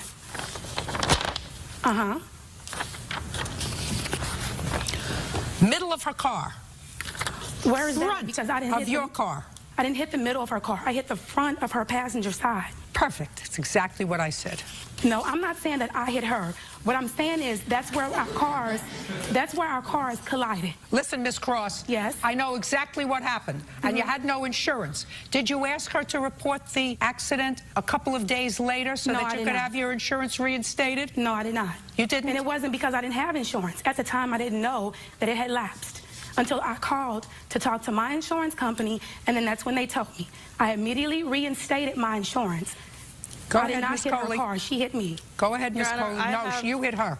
That's why we're here, for me to make that decision. I can see from the pictures you hit her. I don't see how you get that from the pictures. Listen, you want to look at them? You can. But that's what my job is, to look at it, to look at that, to listen to the story, and to make a judgment as to whether or not you were trying to get around her because you were trying to exit and she was trying to park. I don't think you were trying to get her parking space. I don't think that that's what you were trying to do. I think that No, you... I don't even live over that area. Only one attitude here, and that's mine. Judge Judy continues in a moment. Want justice? Go to judgejudy.com or call 1-888-800-JUDY. Miss Cross, you weren't trying to get her parking space. You were probably trying to exit. But you hit her car because you couldn't wait an extra 2 seconds for her to pull into the spot. No, I could have waited. She turned left with no Listen to me. You can't talk over me. No, I can't. That's what the pictures show, that you hit her car. That's what the damage to her car show, that you hit her car. That's what the damage on your car shows, that it was the front of your car that hit her car. It's exactly what she describes in here, that you went around her. How did I go around her if she turned to the left? Okay, can I see your estimate, please? That's the actual estimate right there.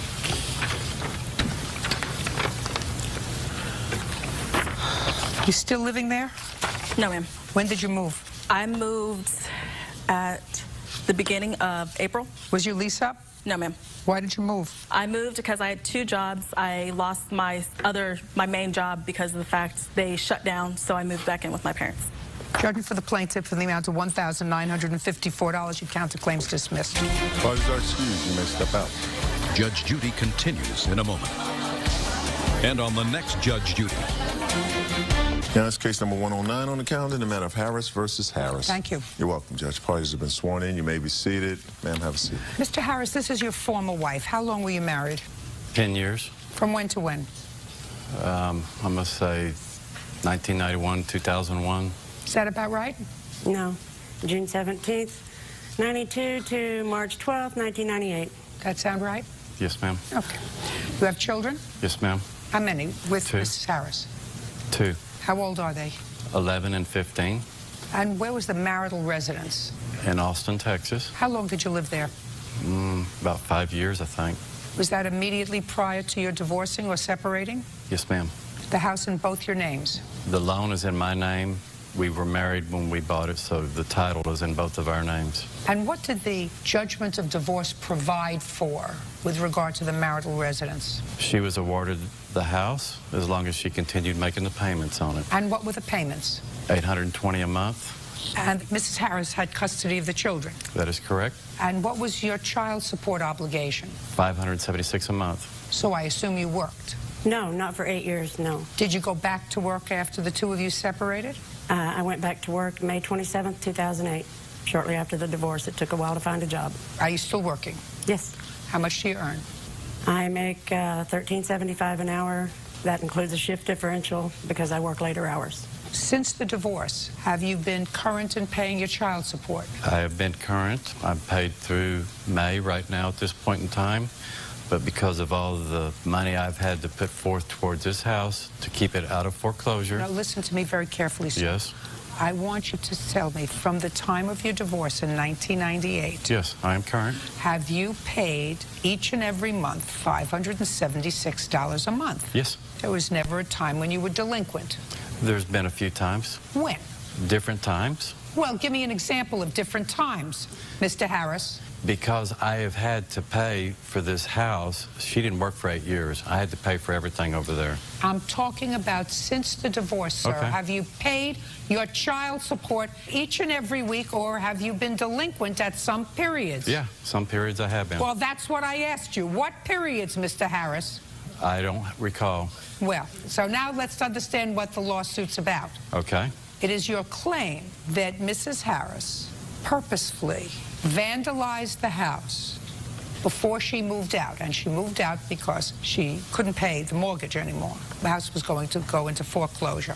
And in addition, she slandered you by putting up a sign in the front lawn saying that you were a deadbeat father. Correct, and I have... Well, you've just told me, sir, that there were times, and you don't recall how many, that you were delinquent in your child support. Is that correct? That is correct. Then you are a deadbeat father. Okay. That is your opinion. Well, that's true. I mean, you have 2 children. You paid $100 a week for the 2 children, which hardly supports children, and you just told me you were delinquent. And you didn't say to me, well, I may have been delinquent for a week. You said to me, I don't recall how many times since 1998 I've been delinquent. Your Honor, I have his history right here. I'd like to see it. This is what I've gotten since the history was printed out and mailed to me. This shows from when he started to March the 1st. I just want the printout. Okay. It shows that he fell behind, started falling behind and having problems in mid-09, the same time that the car I got in the divorce threw a rod, and I had to go buy a new vehicle so I could keep my job. What does that have to do with It just has to do with if he had been paying in full on time, I could have squeaked by and wouldn't have had to fall behind in my payments and still been able to pay the bills and take care of the kids and pay for their lunches. And here I have where he's taken me to court on July the 8th to reduce the amount that he's paying me because he doesn't work. Yes, I mean, anybody that thinks being a real estate agent in this economy is gainful employment, then you're delusional. I make over $50,000 at different times, at different years. When you made over $50,000, sir, did you give her extra money? I've been paying every bill over there for the last 8 years before the divorce and helping out during the divorce. Every stick of furniture she owns, I bought. Every appliance, I bought. So I am not a deadbeat. Well, you are. Well, Sir, I bought everything over there. You are if a court ordered you to pay $576 a month and you fail to pay it. That's why there's a court order for a reduction in child support, because the economy has changed. Get a job. Just a second. I'm not talking about 2010, sir. I'm talking about when the house went into a delinquency. Due to her not paying? You weren't paying. That was her obligation. No. Yes. No, Mr. Harris. It's a domino effect, Mr. Harris. She's you living think, there. hey, not anymore. This the new wife? Yes. You moved back into the house? To save it from foreclosure. You moved back into the house. To save it, she went 7 months without making a payment. You moved back into the house. 7 months without a payment. You moved back into the house. That's right. To save it from foreclosure. With a house that was given to her and the children. We agreed to sell it. Sorry. Judge Judy continues in a moment. Stand up. I just want to hear what you just said to me. Child support is support. It's aid. It's not wage replacement. I was a family court judge for 25 years. You telling me what child support is? And later today. Some things I believe you say and some things I don't. This I happen to believe, Mr. DeVito. See how fair I am? Yeah. It's my middle name. Justice and fair and kind. Leslie Harris damaged their home before she moved out and placed defamatory signs on their front lawn. Mr. Harris, let me put it to you this way. If you had come to me and said to me, I was charged with sending my children $576 a month. I faithfully sent my children $576 a month. Despite that, she failed to pay the mortgage. That is correct. Well, you show me, sir, that you made each and every payment of the $576 a month. I've caught up. No, you're behind May and June right now. Just a second. June is not behind. Just a second. When did you catch up? I've been paying all along. I asked you before, Mr. Harris. Yes. during what periods of time were you not paying $576 a month? When I have to wait for a closing, I do not get paid weekly. Okay. Now, I'm when not a you W-2 had to wait employee. for a closing, That's right. when you had to wait for a closing, so you weren't sending the money to your children, and she, therefore, wasn't sending a payment to the bank, No. whose responsibility is that? The bank started way before that. She blew the money she had that she was supposed to be making the mortgage with. Child And support is support, not wage replacement. Stand up. I just want to hear what you just said to me.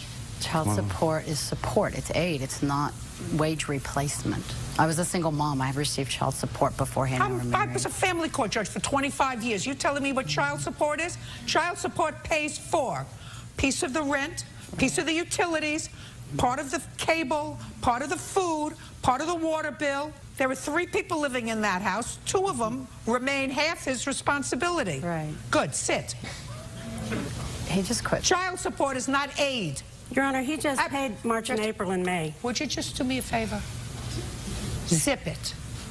Sorry. Zip it.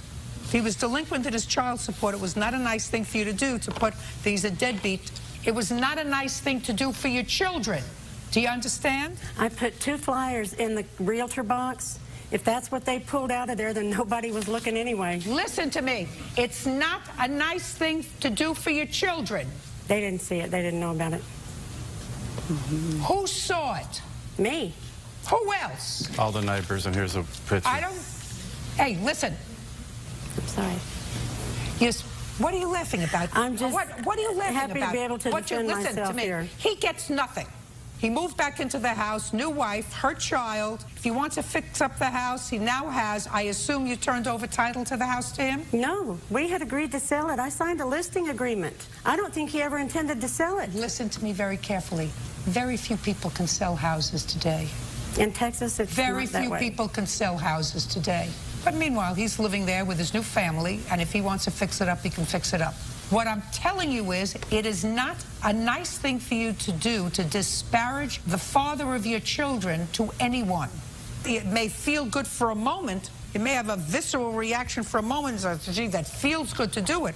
But it's not the right thing to do. When we came 5 days away from being evicted from our rental home because he was 2 months behind, you get desperate. You just, you know, you lose it. She refuses visitation to his kids regularly. Your case is dismissed. Take Big Mouth out. Excuse me, step out. Leslie left me with 7 months of non-payment. I told him that I was behind in my payments. I witnessed her yelling, screaming, drunken, outrageous. He changed the locks on me. Isn't that illegal when I'm still co-owner of the house? Constantly refusing the kids to see him, telling bad things to the kids constantly on a regular basis so that they don't want to come see him for his regular visitation. No, that became their choice when they would see their mother sitting there struggling and crying over what bill I was going to pay because he was 2 months behind in his child support. He's 2 months behind right now. It's just appalling why someone would spend so much time of their life to try to intentionally make someone else's life worse. Leave me alone and let me live my life. I want him to get a job and catch up. And now the next case. All parties in the matter of Heyer versus DeVito. Step forward. Danielle Heyer is suing her ex-fiancé, Frank DeVito IV, for the return of bail money and for pawning her engagement ring. Miss Heyer, when did you start to date Mr. DeVito? In the spring of 08. Month? I would say March. And when was the last time you were out on a date with him? Probably in July of 08. And you haven't had anything to do with him since? I haven't had anything to do with him since the fall of this year. Month? November. What happened between July of 08 and November of 09? We started dating in the early spring, and our relationship was going well, and then in the fall of 2008, he was sent back to jail. What I want to know is when this relationship was over. March. So you and Mr. DeVito were in a relationship? Yes. Not living together? No, not in the beginning. From March of 08 until March of 09. 1 year. Now, claim he owes you some money. Yes. One is for bail. What were you arrested for, sir? Parole violation. What was the nature of the underlying crime? Robbery in the first degree. How many years did you serve? 0. It was all dropped. Were you in prison at all? Yes, ma'am. From when to when? 2003 to 2008. Where? Lino Lakes, Minnesota, and Rush City. Is that for the robbery? No, ma'am. For what? Past crime. Last time I heard that was not a violation of the penal law, past crime, so we won't go into anything else. Judge Judy continues in a moment. What? Why are you looking at me with that goofy look on your face? Because she took $1,000 a day. She hit me with the frying pan, and I moved out with my mom. She took $1,000 out of my wallet. Where did you get $1,000 from? From the casino. I like to gamble. Real cases, real people. Judge Judy. Danielle Heyer says ex-fiancé Frank DeVito IV owes for bail money and for pawning her engagement ring. Now, you were rearrested on a robbery charge? Yes, ma'am. When? September 27th, I believe it was. 27th or 28th, dealing with my children's mother. Did Miss Heyer post any part of your bail? Yes, ma'am. How much? $2,500. My mother posted the other part. Did you pay your mother back? No, she gave it to me as a gift, ma'am. Your mother did? Yes, ma'am. What does your mother do for a living? She runs a bowling alley. She's a general manager of 3 bowling centers. She's been doing that for a long time? No, ma'am. How long? 8 years. That's a pretty long time. Oh, she's bored. My father died in the military, so we were well taken care of kids. How did it come about that Miss Heyer posted the $2,500 bail that you were short? Her and my mom and talking back and forth, she offered to put up that part, and my mom decided she'd put up the other part. Did you ever contact Miss Heyer from prison? Quite a few times. Did you discuss the bail with her? Yes, ma'am. What did you say to her, and what did she say to you? She had asked, would I pay her back? And I, at that time we were going to be together, so the money would be going into both of our accounts. Do you want to repeat that slowly to me? She asked you if you were going to pay her back, and you said? It would be both of our accounts because we were together. So basically paying myself back. Why would it be both of your accounts? Because we were together at that time. So what? When I got out and put a job, I was putting checks into her account. But you weren't in a job. You were in prison where you were making 10 cents an hour. I was never in prison. I was in jail for 28 days. Well, 28 days. For 28 days, you weren't earning any money. At that time, I wasn't, but as soon as I got out, I got a job. And did you pay her back? I didn't think I had to. Well, were you still together? Yeah, at that time. After you got out of jail, were you working? Yes, ma'am. What kind of work were you doing? I was working at a place called Skechers. They do law enforcement uniforms. And you were working there on the books or off the books? On the books. How much were you earning? $9 an hour. And how long did it take you at $9 an hour to pay her back $2,500? Probably would have took me a long time, but I figured It would have took you a very long time and taken you even longer. But, she wanted me out. Only I got that joke. All right, so we have $2,500 that you owe her, Mr. DeVito. It was a gift. What else? You claim that he took money out of your bank without permission. Yes. All right. Did you have a joint bank account? No. So this was your individual account? Yes. Did he ever put money into that account? No. How did he get the PIN number to take money out? Is not an answer. I had told him one day what it was. Because why? When he had originally gotten out, he had told me that he needed a haircut and stuff to get cleaned up, and I had to go to work. So I said, here's the card. You can take $40 out. Here's the PIN number. Is that what happened? No. No. How did you get the PIN number? She voluntarily gave it to me. For what? To take money out of it. For what? For spending. Did you put money into the account? Yes, ma'am. That I believe. You were living together at the time? Yes, ma'am. Did you have your own bank account? No, ma'am. Okay, so the only bank account that you had was her bank account? Yes, ma'am. Okay. Some things I believe you say and some things I don't. This I happen to believe, Mr. DeVito. See how fair I am? Yep. Right? It's my middle name. Justice and fair and kind. What else do you want from him? I'd like my full $4,000. You're not going to get it. Don't give anybody your PIN number. What else do you want? Want to get your bail? I want my bail, yes. And I believe that I deserve the money that was stolen from my banking card. I don't believe it was stolen. It was stolen on different dates, and I have all those dates and the times that I was at work. Listen to me. I believe you gave him your PIN number. Judge Judy continues in a moment. Have you been cheated? Go to judgejudy.com or call 1-888-800-JUDY. Miss Heyer, You're not getting money back from an account. When you were living together, he didn't have a bank account. You had a bank account. You gave him your PIN number. It's over now. You want the money back? I'm sorry. You're not going to get that money back. You're going to get your bail money back. Because he actually said to me, I told him we'd be together. I'd be putting money into the account, too, and so I'll pay you back from that. But at $9 an hour, working, you know, making uniforms, he hasn't paid back the $2,500. That's for sure. That he knows. The only other thing you want is money for an engagement ring that you claim you paid to take out of pawn when he pawned it. Yes. And in what month and year did you get it out of pawn shop? I believe I got it out in early February. No, it was later.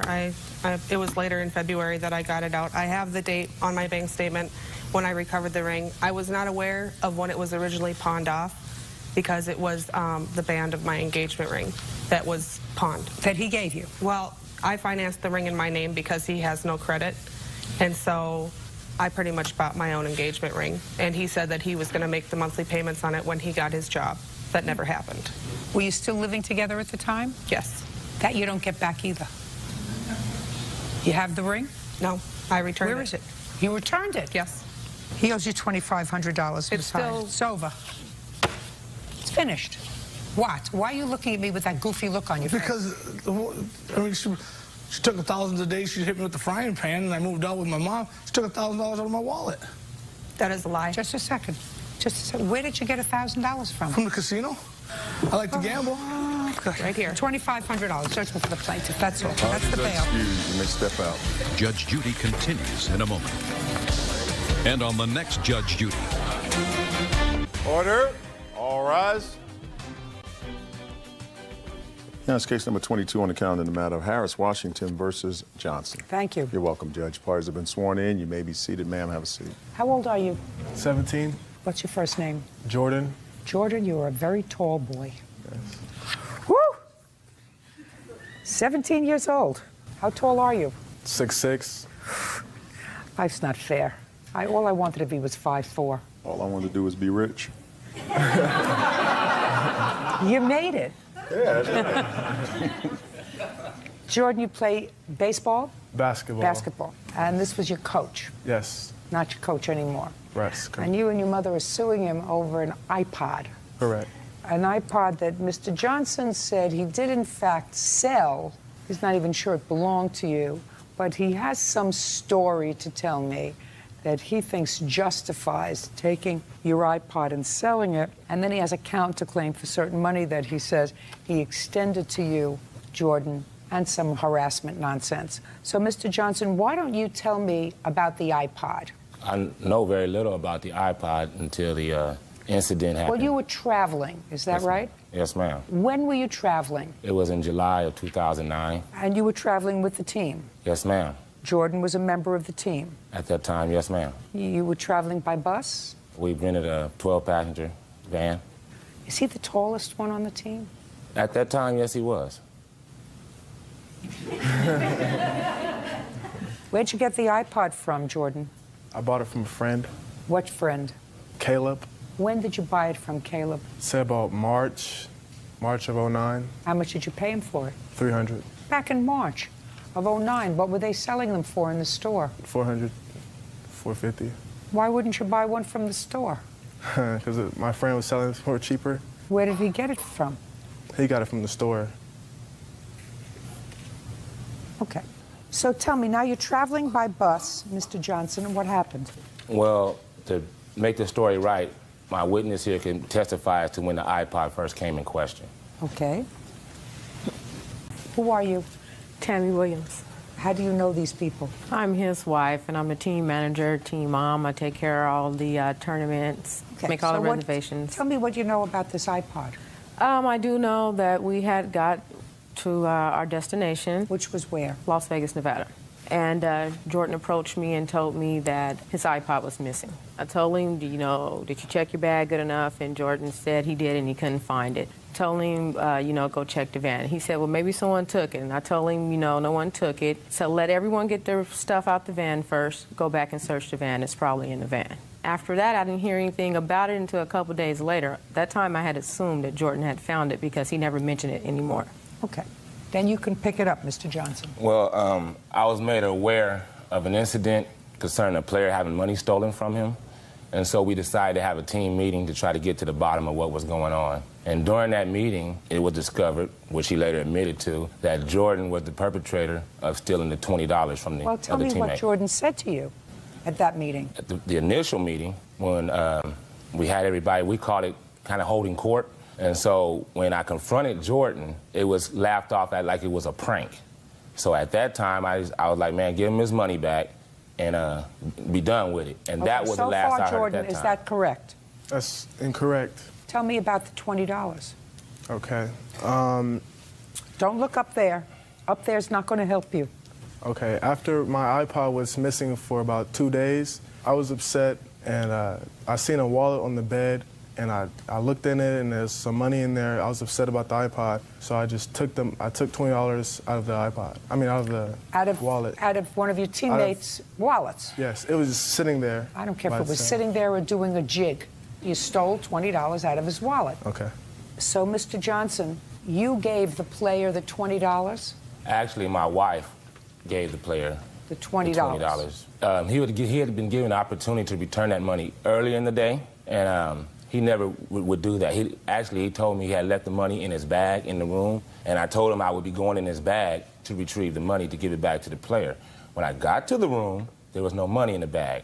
So I had to wait till for Jordan to come back from sightseeing to once again have the team meeting again and confront him about the $20. And what happened at that meeting? This is when his whole attitude really flipped on me. He, matter of fact, told me that he had no intentions of returning the money, and I was kind of thrown aback, and I asked him, well, why? What's going on? Why would you take your teammate's money? And he said, well, somebody stole my iPod. And I said, Jordan, nobody stole your iPod.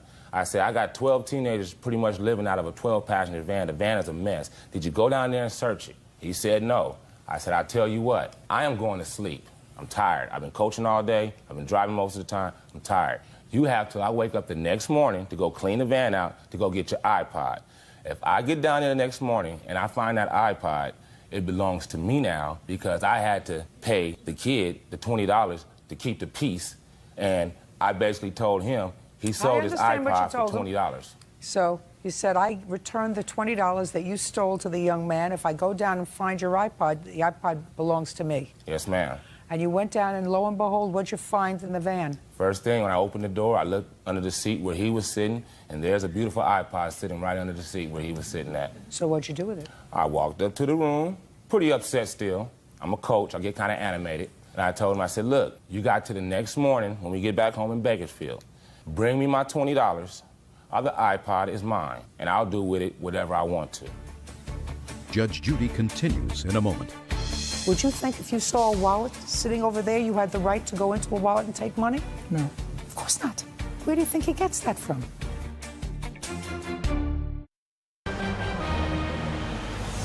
Real cases, real people. Judge Judy. 17-year-old Jordan Washington says his former basketball coach, Devin Johnson, stole his iPod.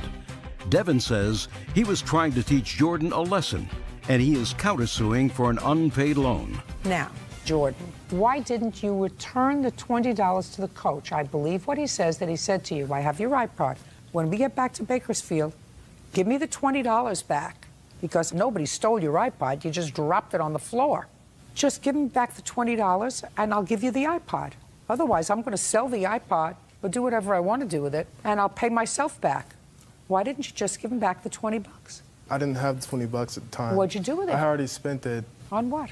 Vegas. It was Vegas. Spent it. May I say something, Your Honor? And actually, mind you, when he left to leave with us to Vegas, he didn't have his tournament money, and he had no money in his pocket.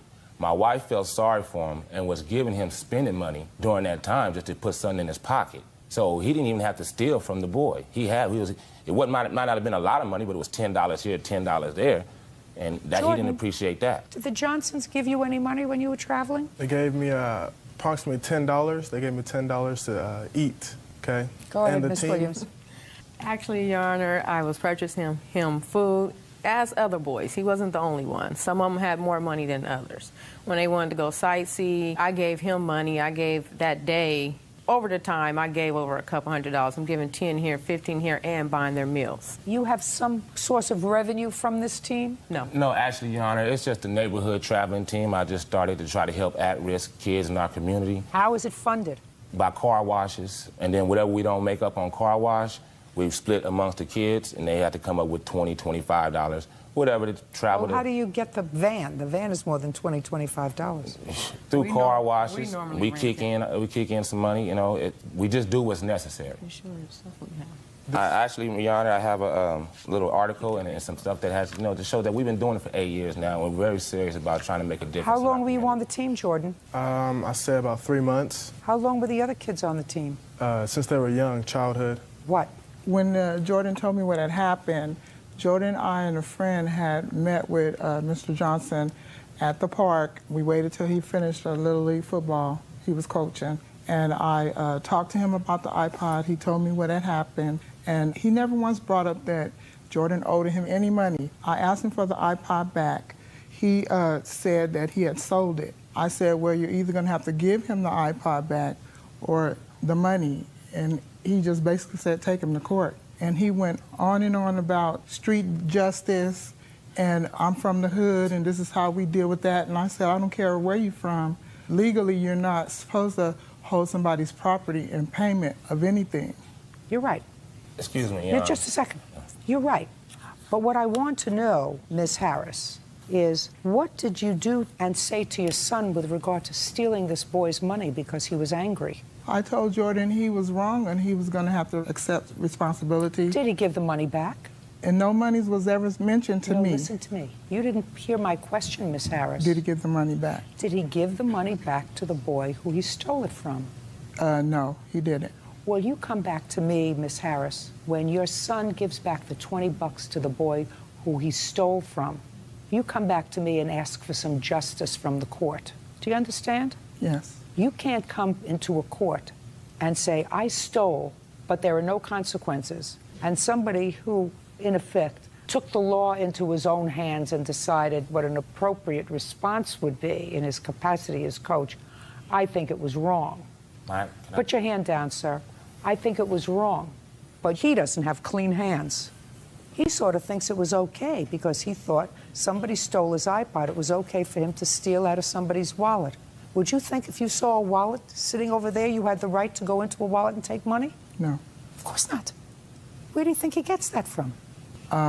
He basically was trying to get the iPod back. No. That had nothing to do with it. You're making excuses for him, Miss Harris. That's an excuse. He just said to me he was mad because he thought somebody stole his iPod, so he was going to steal somebody's money. Yes. There were 12 people.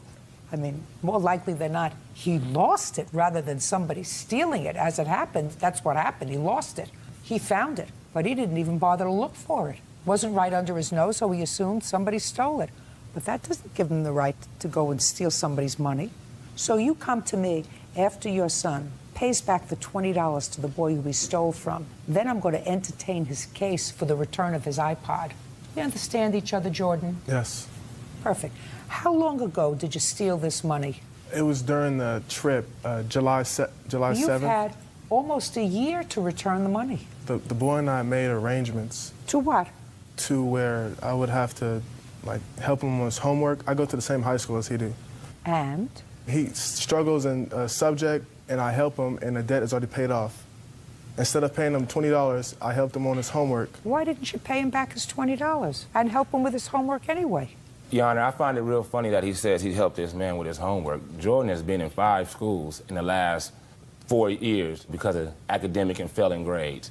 Caleb is a top-notch student. There's no way this young man is going to help that kid with his homework. He's 50 credits behind in school. I tried to help him out with coaching my football team to earn 10 more credits. He didn't complete that. Does that sound right, Mr. Washington? That's not true. What subjects were you helping Caleb in? Algebra, math. Algebra is math. Yes. Come to me with proof, sir, that you, in fact, paid back the $20, and I'll hear your claim with regard to the return of your iPod. Mr. Johnson, it is your claim that you advanced some money to Jordan. Yes, Your Honor. You can't create a debt with a minor. I understand that, Your Honor, but... Unless his mother agreed to repay you. Can I tell you how that came about? Absolutely. During that time, Caleb was living with his father. I had never met the mother until after this incident, okay? When I brought Jordan home, I presented the iPod to his dad. It was not received because there was a question to where he got the iPod from. What do you mean it wasn't received? Well, when I tried to give the iPod to his father said, I don't want it because I don't know where my son got it from, and through his investigation, he couldn't find out where he got it from. So he would not take the iPod back. So that's when I decided I had to go ahead and sell it because it was a question. When can I bring my counterclaim up? I asked you about it, but you were hell-bent on telling me this story, which isn't as it happens, an interesting story. Now, when I'm suing for the counterclaim, he didn't have his tournament money. It was agreed upon, what I assumed his parents, that when we returned. With whom? Well, at the time, it was his father, but I didn't know his mother was involved in his life at the time. So I didn't know, if it was either one. They both, whoever has supposed to have custody of them now. But on top of that, tournament money, sir, is not unnecessary. It's not food, clothing, or shelter. So you can't hold Miss Harris responsible. He needed food and shelter while he was in Vegas. But you didn't make an agreement with her. Okay. To take him on a tournament. You made an agreement with his father. I concede that, no problem. Now, I have another question now that I'm going for harassment because him, his mother, and the boyfriend approached my practice, disrupted my practice, and were claiming about the iPod, and then totally... You better stop doing that, Miss Harris. Do you understand? Yes. Your son is a thief. He stole money. That's what you should be concerned about. I don't know if he stole the iPod. I believe the story Mr. Johnson tells me that his father says, I'm not touching this iPod because I don't know where he got it from. Because certainly I didn't give him $300 for an iPod. And I assume that at the time he was living with his father. Is that right? No, he was there on summer vacation with his father. I assume he was living with his father at the time. Yes. That's living with. Summer. Do you mean June, July, and August? Yes. Okay. So he was living with his father and he wasn't sure. Did you give him $300 for an iPod? No. Was he working? Yes. Where? Paper route. When? He's been doing the paper route since '07. And so the money he got from the paper route he used to buy the iPod, is that what you're telling me? Yes. Did you tell that to your father? No, my father knew nothing about the iPod. He says he went to return it.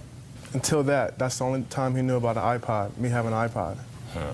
Your Honor, when his father called me, and told me about the incident in Vegas, he never mentioned to me about an iPod or about Coach D having his iPod. Him and Coach D are friends. They've known each other for years. And he basically didn't want to get involved because Jordan is his son and the coach is his friend. Miss Harris, who started this problem? Jordan, by stealing. Right. Your emphasis should be on your son's conduct. Yes, ma'am. He's basically a good kid, and this never happened before. Fine. If he's basically a good kid and this never happened before, fine. But don't make excuses. And the fact that it sounds to me like Mr. Johnson donates a lot of time to the community to try to do good things, right? Yes, but it was wrong what he did. Yes, it was wrong what he did. He didn't steal. He exercised bad judgment with regard to teaching your son a lesson. Yes. That's different from stealing. That's different from a conscious act of trying to deprive someone else of their property knowing it's the wrong thing to do. And that's where your emphasis should be. And I suggest you and your son and your boyfriend stay away from Mr. Johnson. And if you want to see me again, you'll come back to see me again, having established to my satisfaction that your son's debt is paid. Do we understand each other? Yes. Can I say one more thing? Parties are excused. You may step out. Order. All rise.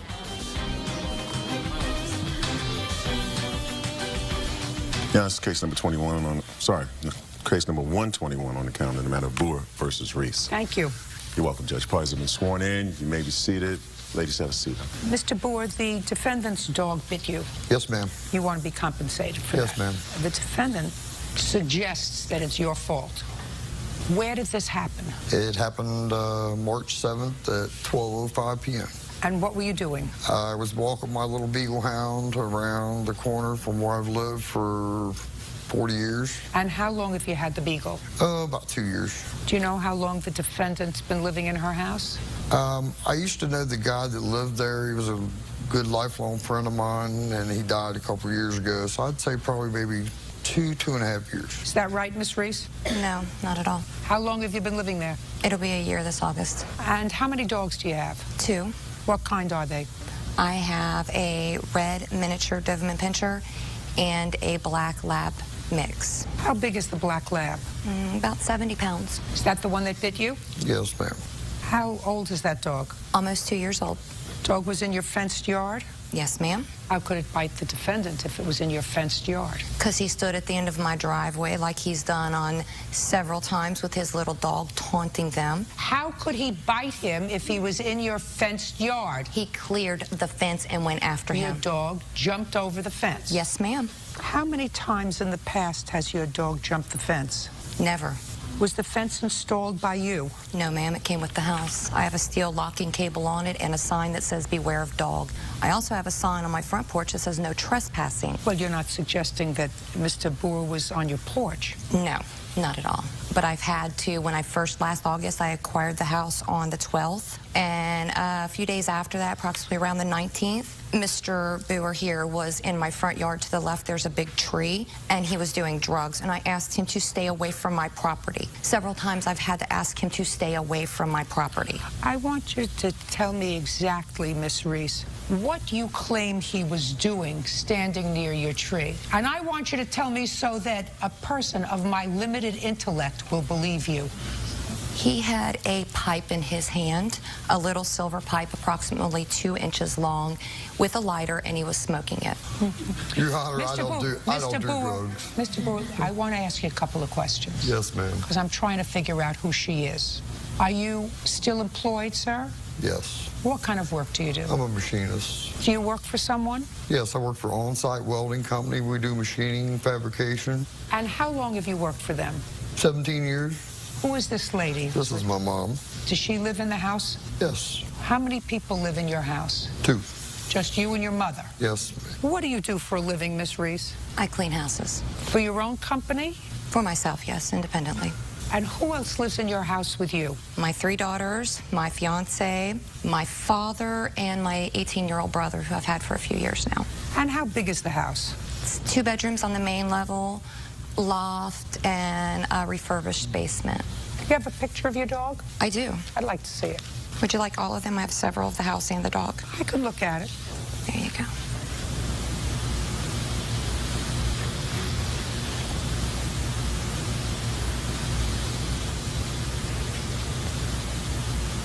What is this supposed to show me? That's a picture of his teeth. Okay. Now, tell me what happened on March 4th, Mr. Boer, as you were walking your beagle. I was walking my little beagle up the hill. Don't look down there. Okay. Look all of a over sudden, I seen the dog jump the fence to come after my dog. It was going to try to kill it, so I scooped her up in my arms, and all I could do was hold her. The dog tore my coat right here and tried to jerk me down. It snipped me 3 times on this leg, and finally it sunk its teeth, which I have pictures, and I have a police report, and also I have a report from the health department that the dog never even had its rabies shots, never had a collar, never had nothing. Can I see first the photographs, then the police report, and then the report from the health department? Police report. Health department.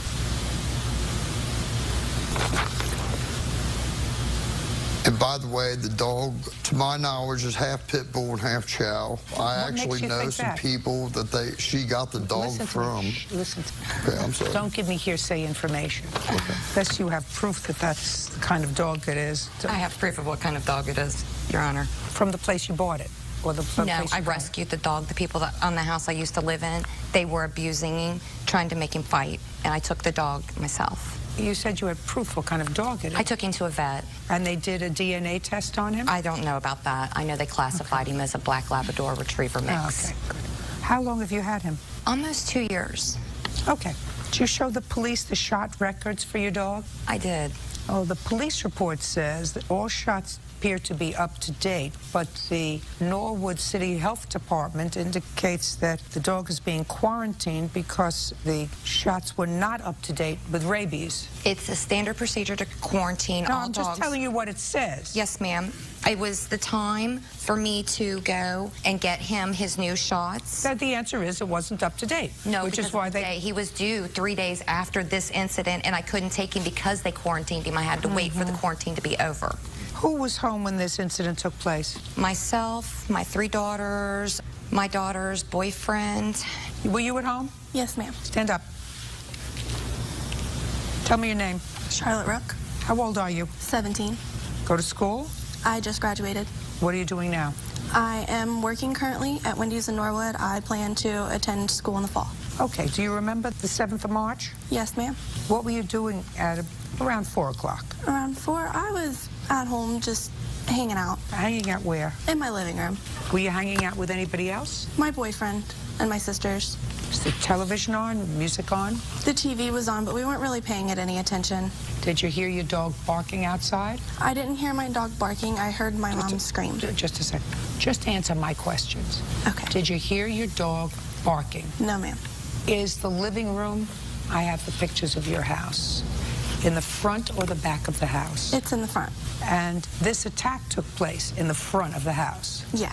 And you heard no dog barking? No, I didn't hear him barking. Did you hear anything from the front of the house? I heard my mom scream. Where was she when you heard her scream? She was running outside to grab our dogs. What was she screaming? She screamed, "Oh, Charlotte." I'm sorry, No, that's what she perfect. said. Perfect. Not acceptable. Perfect. Say nothing. Yes, ma'am. Judge Judy continues in a moment. So you weren't in the front, unless your daughter's a liar. No. So which one is it? Is your daughter a liar, or you were not in the front when you heard the commotion? And later today, There is something wrong with you. I don't know whether you're just dense or whether you figure I got to make up a good story so that I have a defense. I really don't know. I mean, if you believe it, then you're dense. Boer says neighbor Christine Reese owes for medical bills and property damage due to a dog attack. Okay. And she ran out. Yes. Through the living room, through the front door? Yes, ma'am. What did you do next? I ran outside. Me, my sisters, and my boyfriend all ran outside. And I just want you to tell me what you saw. What I saw, okay. When you got outside. When I got outside, No, look over there. Look over here. the Ernest right here, he was running down the street. He wouldn't show us any bite marks. No, not what he wouldn't show. I just want you to tell me. He was going down the street screaming that he was going to come back and shoot my dogs. Me, my mom, and my sisters and my boyfriend were standing there. No. Just listen to what I asked you. I didn't ask you who was standing there. I just want you to answer my questions.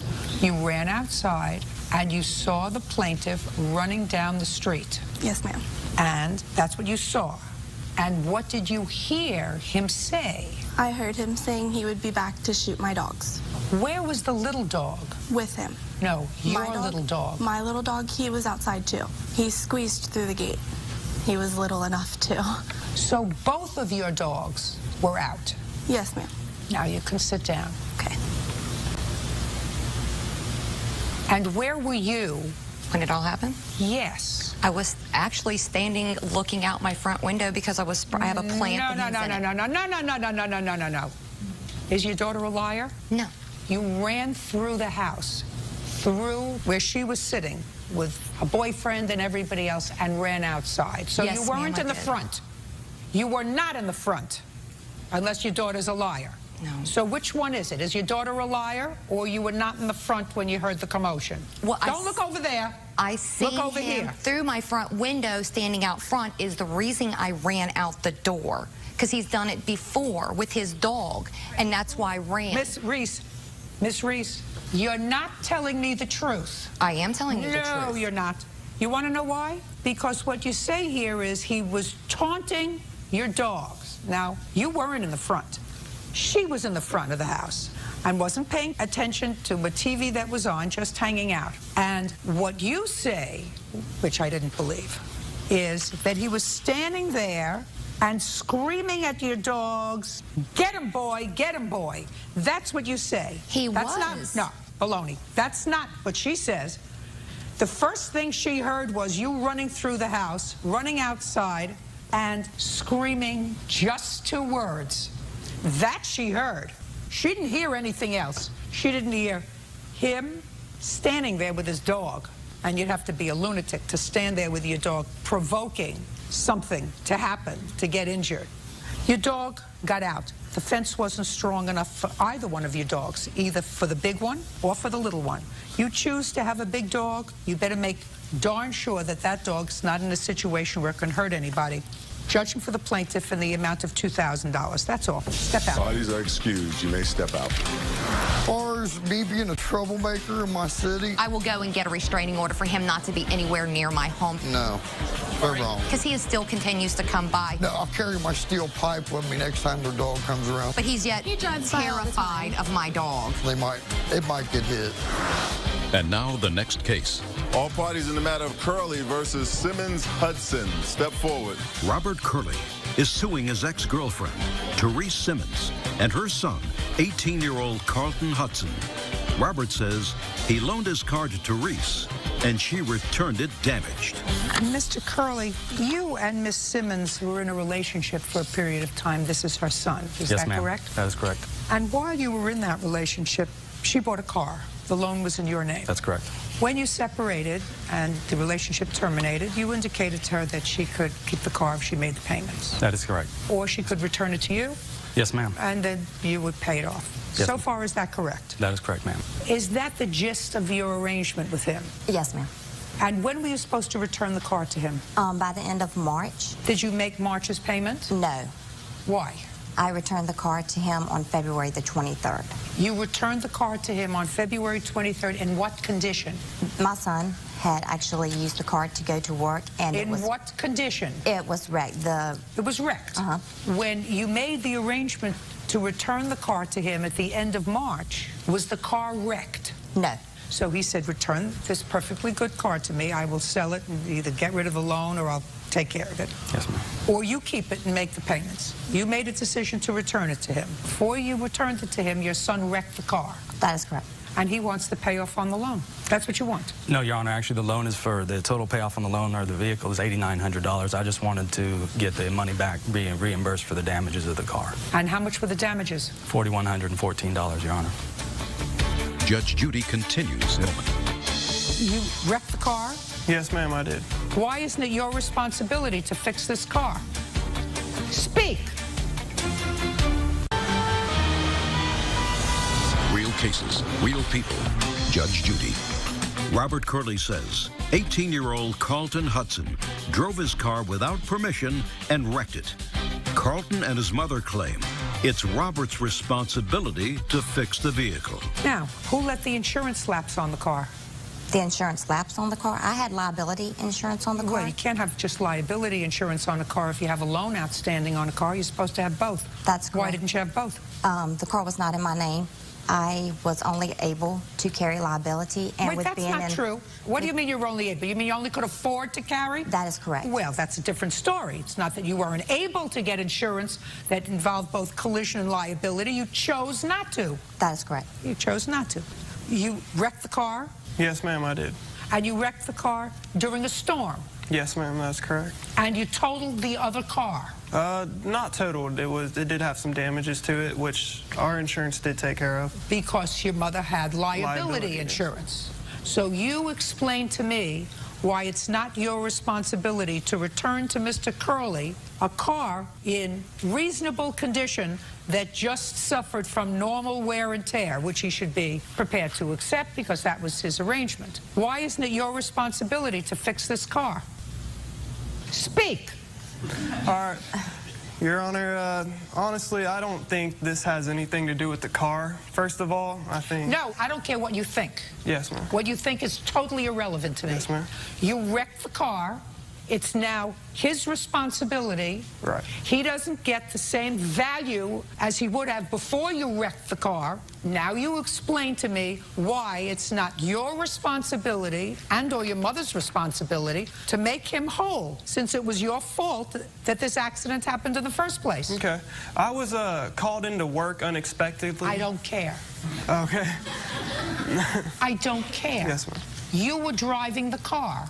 Your mother chose not to have collision insurance. Her choice. There's only one innocent party. That's him. You explain to me why you shouldn't pay to have the car fixed. Well, he took back the car directly after that, which my mom had already paid $7,000 on. Your mother used the car for how long? 2.5 years. Consider it a really cheap rental. Exactly, Your Honor. No, not exactly. That wasn't your arrangement that you were renting a car from him.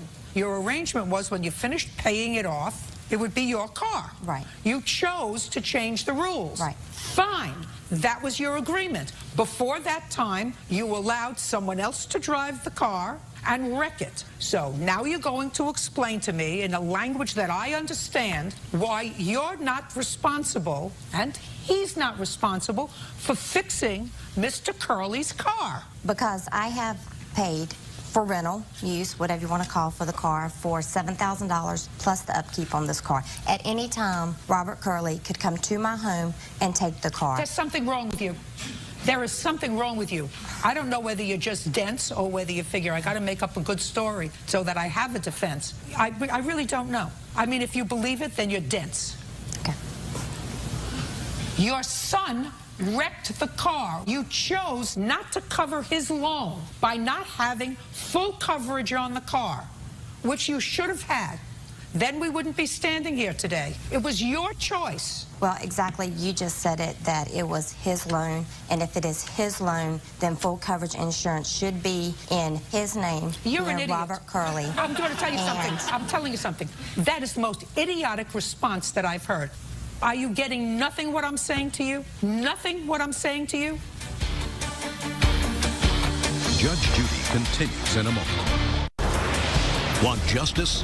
Go to judgejudy.com or call 1-888-800-JUDY. Now, you knew enough to get liability insurance. Exactly, because he... No.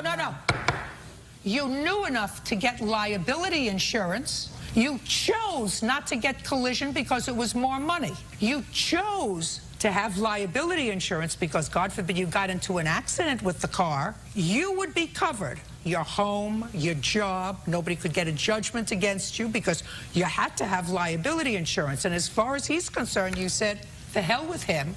If I get into a car and the car's wrecked, I'm just going to give it back to him like a piece of junk. It's not my responsibility. Car's not in my name. No, loan's not in my name. Listen to me very carefully. You're a very lucky man that it didn't work out. I appreciate that, Your Honor, and I agree. Totally. Very lucky man, because either she, either she's slick or she's dense.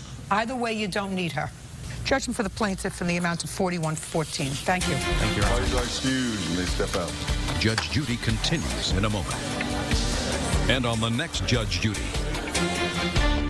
is suing her former friend, 21-year-old Mitchell Ashburn, for the cost to replace her dashboard after his gun discharged in her car.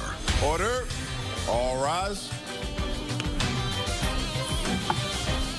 Yes, case number 135 on the calendar in the matter of McLeary versus Ashburn. Thank you. You're welcome, Judge. Parties have been sworn in. You may be seated. Ma'am, have a seat, please. Miss McLeary, Mr. Ashburn is a friend of yours. I assume he's still a friend of yours. You claimed that he caused some damage to a car as a result of a gun that he was carrying in the car, shooting into the dashboard accidentally. You want him to pay for the damage. He already paid for the windshield.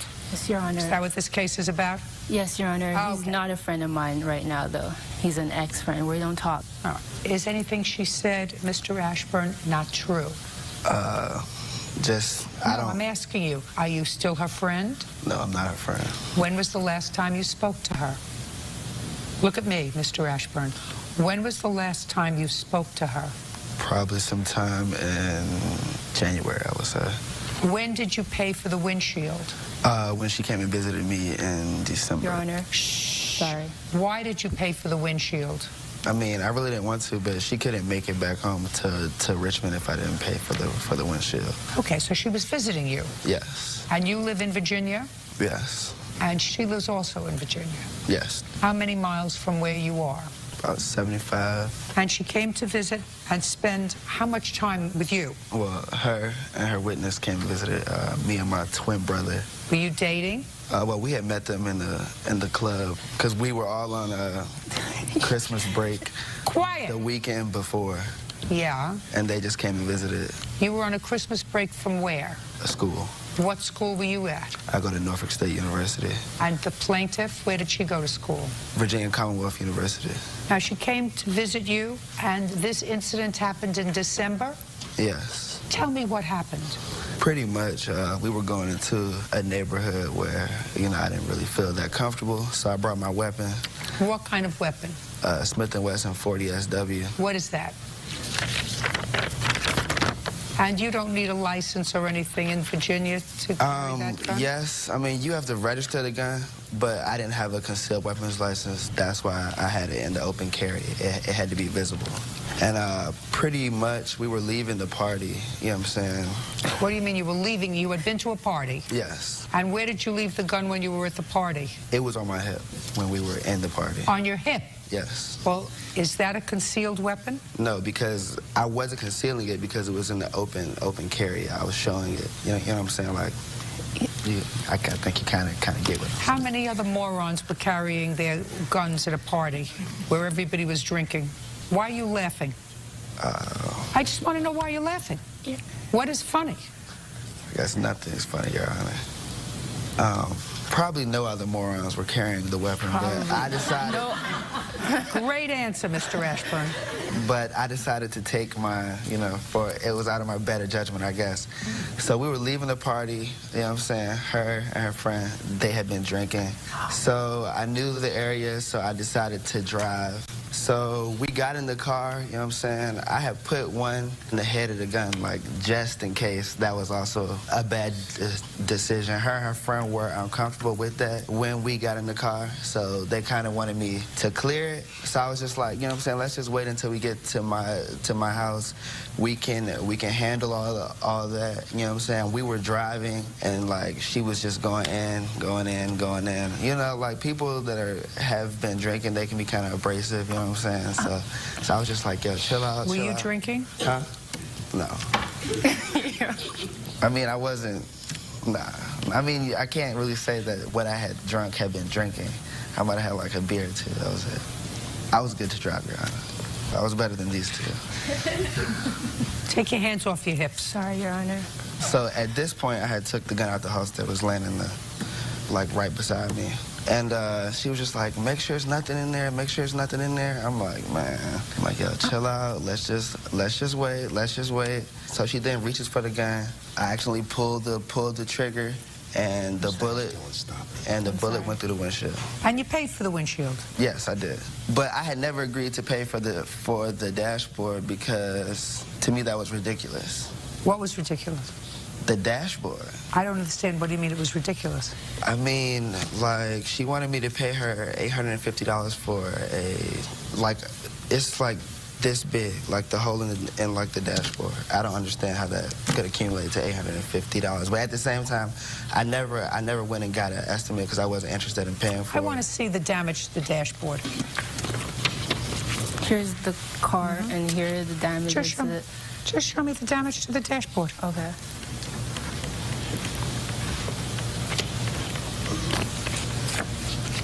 The windshield he paid for. Mm-hmm. So the windshield I'm not interested in. So you're talking about this little hole in the dashboard? Yeah, but can I tell my side of the story now? No, I'll ask you questions. You're talking about this little hole in the dashboard. Top, if you look at the top of the dashboard, it exploded. It went from underneath and exploded. And I did go and get 2 estimates. The first one was almost $1,400 because they told me that I have to replace the whole thing because inside there's glass and the sponge is all cracked and broken. So I said $1,400 too much, and I went all over Richmond to go find a cheaper estimate so it'd be easier for him to pay me this money. And then I got an $800 estimate for Why weren't you driving? Just listen to me. Okay. I'm going to ask questions now. All right. Why weren't you driving your car after the party? Okay. That requires an answer. Okay, Why weren't you driving, Miss McCleary, your car after the party? Okay, because we're in Hampton, I did not know the place. He convinced me that it's easier for him to drive because he knows the ins and outs of the city, and we're turning, like, it was far from where we drove. So And how much did you have to drink at the party? I did not drink at all. I did not drink at all. Judge Judy continues in a moment. How many times have you gotten into a car with a friend where they put a gun on the console? This is the first time, Your Honor. And you go to college? Yes, Your Honor. Then you don't get into the car. And later today, I didn't understand a lot of this case, and I'm going to figure out what's going on here because a lot of it doesn't sound kosher to me. And if something doesn't sound kosher to me, it usually is because something's not right. real cases, real people. Judge Judy. Tasia McCleary says former friend Mitchell Ashburn owes for the cost to replace her dashboard after his gun accidentally discharged in her car. Now, you didn't drink at all. When you got into the car to go to the party, where was the gun? He got in the car and he put it in between us. Just a second. So you saw the gun that was there? Yeah. You saw it there? Mm-hmm. Did it make you uncomfortable? I did. It did make me uncomfortable. Why did you go to the party with him? I don't know, weird. I was just in the moment. We're all having fun. We're just friends. I went to the party. I told him the gun makes me uncomfortable. Then you shouldn't have gotten into the car. Okay. You shouldn't have gotten into the car. Your Honor, he says he has a license for the gun. I figured he wouldn't be an idiot. He told me that he can't conceal it. He said it has to be shown. No, my just dear, in case let me tell you something. How many other people at the party that you were out and walking? No. Listen to my question. How many other people at the party that you saw were walking around with a gun on their hip? No one else. No one else. This guy. No one else. How many times have you gotten into a car with a friend, male or female, where they put a gun on the console? This is the first time, Your Honor. And you go to college? Yes, Your Honor. Then you don't get into the car? Your Honor, I just trusted him. He said he had a license. He knows how to use it. I said to him, I'm uncomfortable. The whole T, like, moved it. And then, oh my gosh, I was an idiot for trusting him. But I did tell him I was uncomfortable with it. He assured me he knew how to use it. Being uncomfortable with it is not action. Mm-hmm. Being uncomfortable with it says, I'm not getting into a car with you or your gun. Okay.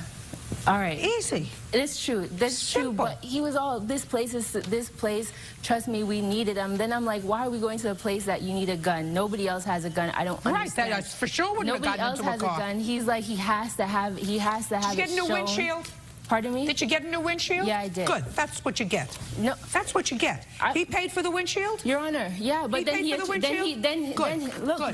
agreed to pay for everything else, though. You take care of the dashboard. dashboard. But he agreed to pay for it. I'm going to show you. He has text messages of agreeing to paying for it. Your Honor, he has text messages agreeing to pay for it. She is a liar. I mean, it came out in court. Oh, my gosh. He texted me saying he's going to pay for it. I never texted her. I haven't talked to her since January. He caught the bullet back, forgetting that he caught the bullet back. She grabbed it, like I said, in court. To prove to me that he didn't do it. It's all how you handle it. And that day, I just made the wrong decision. He pulled the trigger like a jack. They just started panicking, which, I mean, we all started panicking. It was scary. Exactly what she said happened is everything that happened. Luckily, it didn't hit anyone, but we all need to take it as like a lesson learned. As a matter of fact, when he shot the bullet and it went through the dashboard, the shot hit me in my leg. Don't carry a weapon around at the wrong time. And now the next case. All parties in the matter of Melvin versus Melvin step forward. Jennifer Melvin is suing her ex-husband, Larry Melvin, for an unpaid loan to buy a semi-truck. What kind of work do you do, Miss Melvin? Long-haul truck driver? No, I'm looking at her. Say nothing. What kind of work do you do? I'm a driver. A driver for what? Truck driver. How long have you been licensed as a truck driver? Almost 15 years. When were you and Mr. Melvin married, and what month and year? August of '99. And when were you divorced? It was legal in... what year were you divorced? September of '06. And when did you last live together? In '05. What are the names of your children? Austin, Riley, Cameron, and I have a 3-year-old, Gavin. Could you explain something to me? You remember signing this complaint? Yes, ma'am. Could you read it?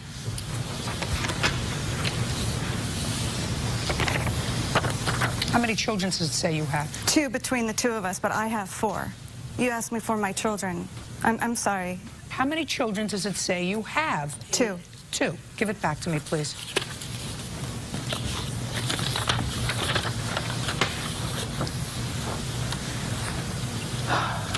The judgment of divorce states as follows in the first paragraph. The court finds that there are 3 minor children of this marriage: Austin, Riley, and Cameron. Would you explain that to me? Austin is not biologically Larry's. The court found that there are 3 minor children of this marriage. You were the plaintiff. You must have filed the papers. Yes, ma'am. And in the papers, you wrote that there were 3 children of the marriage. Yes, ma'am. You did not contest that divorce. No, is ma'am. that correct? That is correct. So what happened between the divorce and the time you swore to this complaint? I didn't understand that I should have put Austin in there. You were a truck driver for 15 years. How long have you been a truck driver, Mr. Melvin? 25. Did you own trucks together with your wife? At one point, yes. What point? Around 04, we bought a truck. And then again in 2006, end of 2006. And that was subsequent to your divorce? Yes. So you were in business together? Somewhat, yes. Don't say somewhat yes. I'm asking you a question. I didn't understand a lot of this case, and I'm going to figure out what's going on here because a lot of it doesn't sound kosher to me. Do you understand? Yes. And if something doesn't sound kosher to me and doesn't look kosher to me, it usually is because something's not right. We understand each other? Yes, ma'am. We understand each other? Yes, ma'am. So you and your husband and then ex-husband were in business together at the time you co-signed for a loan on a truck that you bought together for business in 2006. Is that right? Yes, ma'am. Well, that's not what you say in your complaint. You understand what I'm saying to you? Yes, ma'am. Judge Judy continues in a moment. There was no child support in your judgment of divorce. We had very, very unusual. And it didn't contain child support for a reason. So somebody is going to tell me the reason. Real cases, real people. Judge Judy. Jennifer Melvin says, ex-husband Larry Melvin owes for a loan to buy a semi-truck. Larry is countersuing for the return of the truck in question. All right, so the first thing that you did is you lied in your complaint, which I don't like, because it didn't sound right to me, didn't smell right to me. You know what you wrote in your complaint. That I helped him purchase the vehicle. No. He asked you to help him get a loan for his business. He didn't have good enough credit to do it on his own. Since I wanted him to continue to provide for our 2 children, I agreed to help him get a loan on a semi. But that's not true because you're a truck driver as well, and this was a business that you and your husband were in together. But the agreement that we had was that All I'm asking you is you were in business together on this truck. All right, let me put it to you another way. How many people drove that truck? 1. Who? Larry. And what did you get out of it? Child support. There was no child support in your judgment of divorce. We had very, very unusual. Subsequent to the child support guidelines for a judgment of divorce not to contain child support. And it didn't contain child support for a reason. So somebody is going to tell me the reason, because you're a business lady. Yes, ma'am. So you're going to explain to me so that I understand it, the reason why your judgment of divorce didn't provide for child support, why the 2 of you purchased a truck that was in whose name? Both of ours. In 2006. Both of your names, and the loan was in both of your names, and the truck, according to you, was purchased so that he could continue paying child support that wasn't contained in your divorce judgment. Yes, ma'am. All right. So it wasn't a loan to him, which is really what you're suing for. It was a business venture. And it was all fine in 2006, 2007, 2008. And then what happened? He quit making the payment on the truck, and I started getting phone calls from the loan company that Just a second. 2006, 2007, 2008. He was giving you money for the children? The truck wasn't purchased till 07. Just a second. And I'm asking you a question. In 2006, 2007, and 2008, was he giving you money for the children? Yes, ma'am. How much? $500 a month, except for in 06, because we had the children 50-50. Did you ever give her any more than $500 a month, Mr. Melvin? Yes, I did, Your Honor. When did you give her more than $500 a month? Whenever I got taxes back, I gave her pretty much all my taxes one year. I don't remember what year it was. If she needed something extra, if the kids needed clothes, I'd go purchase them clothes. If she asked for extras when things were good, I would give her the money. No, I don't have any receipts for it. And this was from the trucking business that you were involved in? Correct. Using the truck that the two of you purchased together? Correct. As a business? Mm-hmm. Now, did you file a business return in 2007? Yes. How many people are listed as people involved in your business? Just her and I. Just the two of you? Correct. That's because you were in business together? Correct. See? All becomes clear. And you were in business together subsequent to your divorce? Yes. And you now have one truck?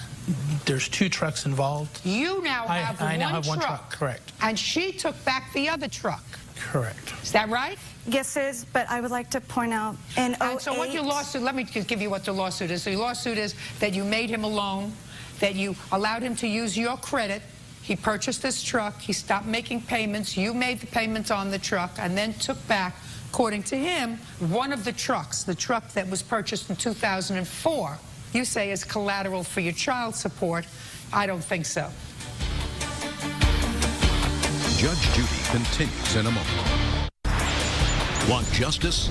Go to JudgeJudy.com or call 1-888-800-JUDY. Okay, so now you have a 2006 truck and you have a 2004 truck. Your Honor, in 08, he took the business over in his name solely. Show me. I didn't bring that paperwork. Miss Melvin? He changed the name, Miss everything. Melvin, that may be.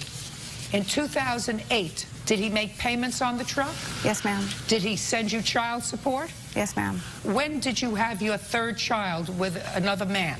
In 07. And he changed the business in 08? Yes, ma'am. Miss Melvin, I do not consider this a loan, madam.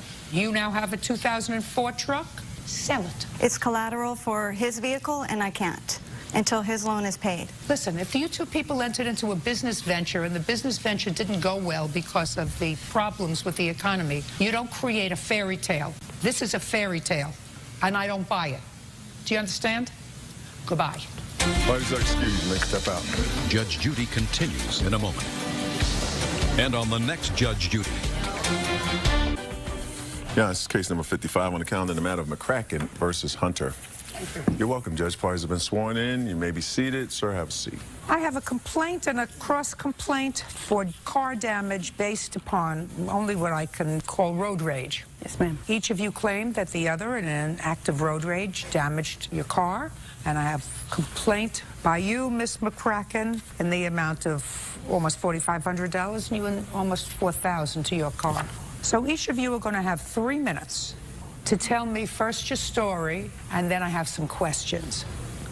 Go. It was on March the 29th at 8 o'clock. I was headed to work, and I was merging onto I-30, and there was 2 lanes that merged into one, and Mr. Hunter cut me off. So I thought, no big deal, because it happens in traffic, and I went on my way, and I went over to the left-hand lane, and he attempted to cut me off again. So I honked my horn, and he flipped me off, and I returned the gesture. He then got behind me, went around to my driver's side door, rolled down his window, and started throwing what looked like pieces of brick or large rocks at my vehicle. So I got on the right-hand lane of the shoulder so he could pass. He didn't pass. He got out of his vehicle with what looked like a piece of rebar or a tire tool and began striking my vehicle. He busted out the windshield. I called 911. He hit it several more times. I decided to leave. As I was passing him by, he hit the passenger side of my vehicle again with this tire tool. So I got onto the highway and I got on the far left-hand lane. And can I show you on the diagram? I was in the far left-hand lane. He comes behind me, he gets onto the shoulder and passes me, sideswiping my vehicle, and then getting in front of me and slamming his brakes on, and I hit him from behind. And he got out of his vehicle at that point and started hitting my vehicle again. So I backed up down the shoulder about 50 to 60 yards waiting for the police to show up. 3 patrol cars showed up, and they took my statement, and they took pictures of the vehicle, and I have that police report. Not what happened at all, Your Honor. True, we were merging from 35 to 30. She's the one who went around me and stopped in front of me. I went to go around her, She cut me off, stopped in front of me again, and hit her brakes. So I got in front of her, pulled over to the shoulder, got out of my vehicle to find out what the problem was. As I stepped... Just stop there. Yes, ma'am. If you got out of your vehicle, was her car stopped? Yes, she was stopped on the shoulder behind me. She was stopped behind you. Yes. So you could have just kept going. Just answer my question. Right. Yes, I could have quit going, but I did not know if she was having the problem. She needed me to pull over for some reason. I had no idea what the problem was. Get over it. Are you... I'm not angry. I'm not upset. I just stopped to see what the problem was. You think I believe that? Yes. Why wouldn't you? It's what happened. No. Okay. That I don't believe. Okay. That I don't believe. I don't believe that you've been playing cat and mouse with each other for even 2 blocks and you got out to see what was wrong. I'm not saying she behaved properly, but I read the complaint and I read the answer, and the only person who got out of their car physically was you. Correct. You got out of your car and walked over to her car. No, you want me to read that's not what happened. Yeah? I didn't walk over to her car. I got out of my vehicle, and as I stepped out of my vehicle, she drove towards my body. Mm-hmm. I started to walk over to the truck, thinking they might have been trying to get my attention for some reason. Correct. I started to walk over to the truck. That's what you swore to. Meaning I stepped out of my vehicle, closed the door, and I hadn't even reached the back of my vehicle Started to walk over to her car. Right. Yeah. No. How would I find out if there's a problem without walking over to her vehicle and asking her? What, are you asking me? I don't answer your questions. But I mean, that's why Mr. I walked Hunter, over there. I don't answer your questions. Okay. Who is this? This is my witness who saw that what she's saying is not what happened. He was not there, Your Honor. His 8-year-old daughter was in the vehicle. My daughter's not 8. Well, his young daughter was in the vehicle and witnessed this. Name? Larry Burdette. Where were you, Mr. Baguette? I was on I-30 traveling westbound as well, and I saw a truck at about 2 o'clock from me, and I was taking my daughter to school. I said, look at the crazy person in that truck messing with that little car, and she said, oh my, that's my friend Tabitha and her dad. And go ahead. The truck was going back and, going fast and then hitting the brakes so that he was in an exit-only lane and he could not get over, and then she was also swerving at him. Right. And then what did you see? Well, then I got in the left-hand lane, went around, and was looking because it looked like there was about to be an accident. And? And I looked in my rearview mirror, and the next thing I saw was a big cloud of smoke. Now, Mr. Baguette, I want to ask you a question, sir. You had your child in the car? Yes, ma'am. You didn't have a child in the car, did you? And you had your child in the car? Yes, taking her to school. Were you taking your daughter to school? Yes, ma'am. You saw something on the highway that looked as if it might be potentially dangerous. Correct. Tell me what you did, Mr. Baguette. I made an evasive maneuver. No. You made an evasive maneuver to get away from what appeared to be a bad situation. Correct. And you did that because you had your child in the car. Yes, ma'am. And because you were acting responsibly. Yes, ma'am. And even though your daughter said to you, I know who's in that car. That's my friend, Tabitha, or whatever her name is. And her father, you said, I'm not putting my daughter in harm's way. I'm taking her to school, right? Correct. That's not what he did. I'm not saying she behaved herself. No question in my mind she did not. Yes, ma'am. What I'm saying is when you have a child in your car, your testosterone is not supposed to get the best of you because you did not stop your car to walk over to us to find out, is there any reason why you were trying to get my attention? There are a lot of things you could have done because Mr. Baguette here, your witness, what are you looking at me for, Goofy? I'm not. I'm just agreeing with you. I'm not in my head. Mr. Baguette, yes. Your witness says that she was acting in an erratic manner, so erratic that he wanted to get away from her, right? Correct. And you know what he did? He went over on the shoulder and got out of his car, leaving his child in the car. Does that sound intelligent to you? Well, I don't know what I would have done. I would have been angry if that would have been me as well, but... Did you stop your car? No, ma'am. Did you take your daughter to school? Yes, ma'am. Did you call the police? No, ma'am, my daughter... No. Did you call the police? You did what? I got out of the way of the Nothing. situation. You got out of the way of trouble. Yes, because it looked like at least one of these people was acting crazy. Yes. Right? Correct. And you wanted to be a responsible parent. Yes, ma'am. Right? Correct. Gotcha. Thank you for being such a good witness for the defendant. Thank you, ma'am. Sit down. Judge Judy continues in a moment. See that bone moving in there? And? I can't hit anything with his arm. You take any medication? Other than, Do you take medication? Yes, ma'am. What kind of medication? Pain pills. Knew that. I take them all the time. Know that too.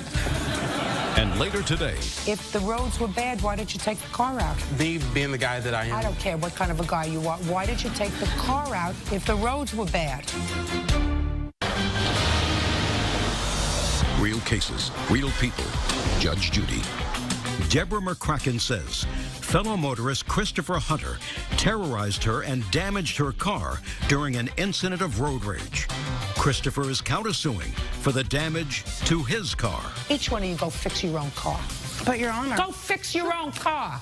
Not a problem. Fix your own car. I absolutely believe him. He wasn't even there, Your Honor. Will you not even look at the... There was 911 tapes with people sawing him hit my vehicle? Listen to me. I did nothing wrong, Your Honor. I don't believe that. I swear, I did nothing wrong. No, I don't believe that. I did nothing wrong. Don't believe it. Fix Will you your at own least car. look at the picture? Oh, I absolutely believe that he hit your car. I absolutely believe that he did it. I absolutely believe that you were messing around with him. I wasn't, Your Honor. I swear I was not. Well, tell me about the flipping him off. Did you do that? I did. I honked and he flipped me off. And what do you mean honked? How did you honk? I just honked. Because he was trying to merge in front of me and there was not enough room for him to get in, and I honked. And he flipped me off and I flipped him back off. I believe it. I believe that you acted badly. And I believe so did he. And I believe your cars both had damage, and I believe you could have made the whole thing go away. I tried. I pulled over on the side of the road to get away from him, and he pulled over and he got out with a tire tool and he busted out my windshield. Can I show you the pictures? Yeah. And all the dents that he caused. I can show you my arm where I'm disabled. It's physically impossible for me to do that. Show me your arm. Yeah. You see that bone moving in there? And? I can't hit anything with his arm. Really? Maybe you shouldn't be driving. Maybe I shouldn't, but they hadn't told me. I mean, there's no way I could hit How do you something. earn a living? I'm disabled. What do you mean you're disabled? Disabled. My arm is, didn't you see that? I can't. The state of Texas has determined me disabled, unable to work. They give me a check. Because of? Because there's bone missing in my arm. There's a big section. Do you not see that there? That is moving, is broke? There are people that only have one arm that work. There are people that only have one arm that work. It wasn't my decision. It was the state of Texas. I mean. You mean they came and found you? No, my doctors. You mean my they came doctors. and found? You My mean they doctors came told and me I couldn't found you? work. My What doctors kind of told me. work had you done? Construction. Construction. Yes, physical work. And how old are you? 41. You had to think about that? Yes. You take any medication? Other than. Do you take medication? Yes, ma'am. What kind of medication? Pain pills. Knew that. I take them all the time. Know that too. State of Texas shouldn't let you drive a car with all this pain medication you're taking. Probably shouldn't. Right, Mr. Burkett? That may be right. Maybe right? Yes, I take a whole pain pill a day. How many did you take today? Took one this morning when I got up, just like I do every morning. One pain pill. Supposed to take 2 to 4 every 6 hours. I have pictures too proving that what she's saying there on that little report is false. You have to stop taking so many pain pills, sir. Okay. You have to stop getting high. That's probably why she reamed me, your because I was taking pain pills. You Yeah, have you're to, right. Yeah, you have to You're right. stop. You're absolutely right. Yeah, I know. I'm sorry I was taking pain pills. No, I know. You ruined me. That's what you're saying. I know what I'm saying. Okay. I know exactly what I'm saying. And 10 million people who are watching are right along with me. You know what? You bring me a cup, I'll pee in it right now. You can see how many pain pills I'm taking. State of Texas evidently thinks that there is only one kind of work that you can do when you're 39 years old. How long have you been collecting disability? I'm 41. No, you're 41 now. How long have you been collecting disability? A couple years. Going to support him for the next 40 years. The only other training I have is I have a criminal justice degree to be a police officer. You can't do that. Great. Get an orange vest and go be a greeter in Walmart. Okay. You can say hello, can't you? Sure. Go pay for your own damages. Not a problem. However, I believe that part of her damage was intentionally caused by you. Some was caused by her. But I believe that you damaged her windshield. I did not. I believe you damaged her windshield. I understand you believe it, but I'm just telling you How much was your windshield, Miss McCracken? State of Texas pays.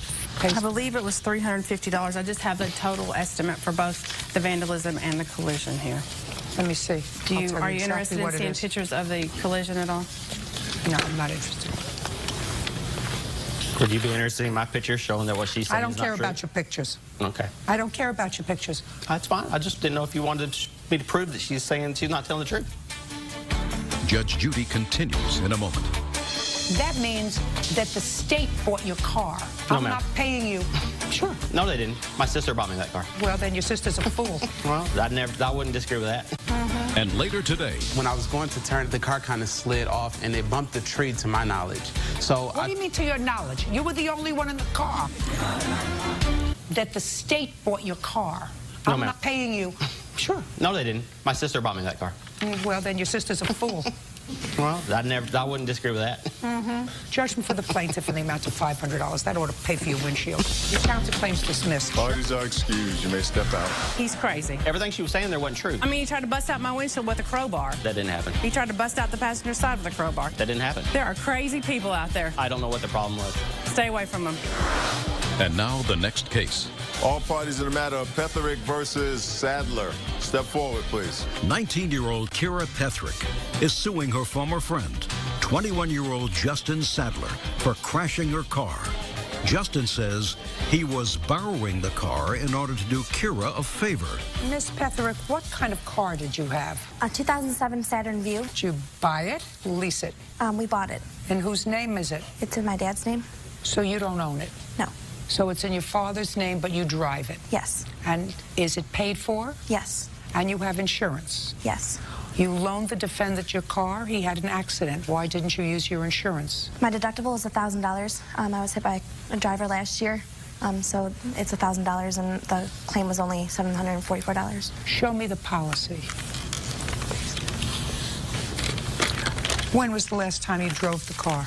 On my way to the airport yesterday. So it's drivable? Yes. What's wrong with the car? I got it fixed, actually, after it was crashed. The wheel rod, the tire was not centered, and it was supposed to be centered in the wheel well. Okay, sir. Ball's in your court. Okay, on December 6th of 2009, I invited Kira and some friends out to my house to avoid some negative rumors that were associated. I don't care. Okay. Just get to it. Well, the incident was I went out to grab food for a group of my friends as well as Kira, and then I came back without incident, but the roads were getting worse and worse. And Kira asked me to drive some friends home of hers, and me, of course, me being the guy who I am, I think Miss Petherick failed to tell you why her deductible is $1,000. And she was involved in a DUI. And I believe it's to my belief and my knowledge that she was drinking that night. I don't care, sir. What difference does that make? If the roads were bad, why did you take the car out? Well, so me being the guy that I am. I don't care what kind of a guy you are. Why did you take the car out if the roads were bad? I took her car out to drive her friends back to the school. What kind of bad roads? Snow? Ice? No, it was black ice. And my parents... Black ice? Yeah.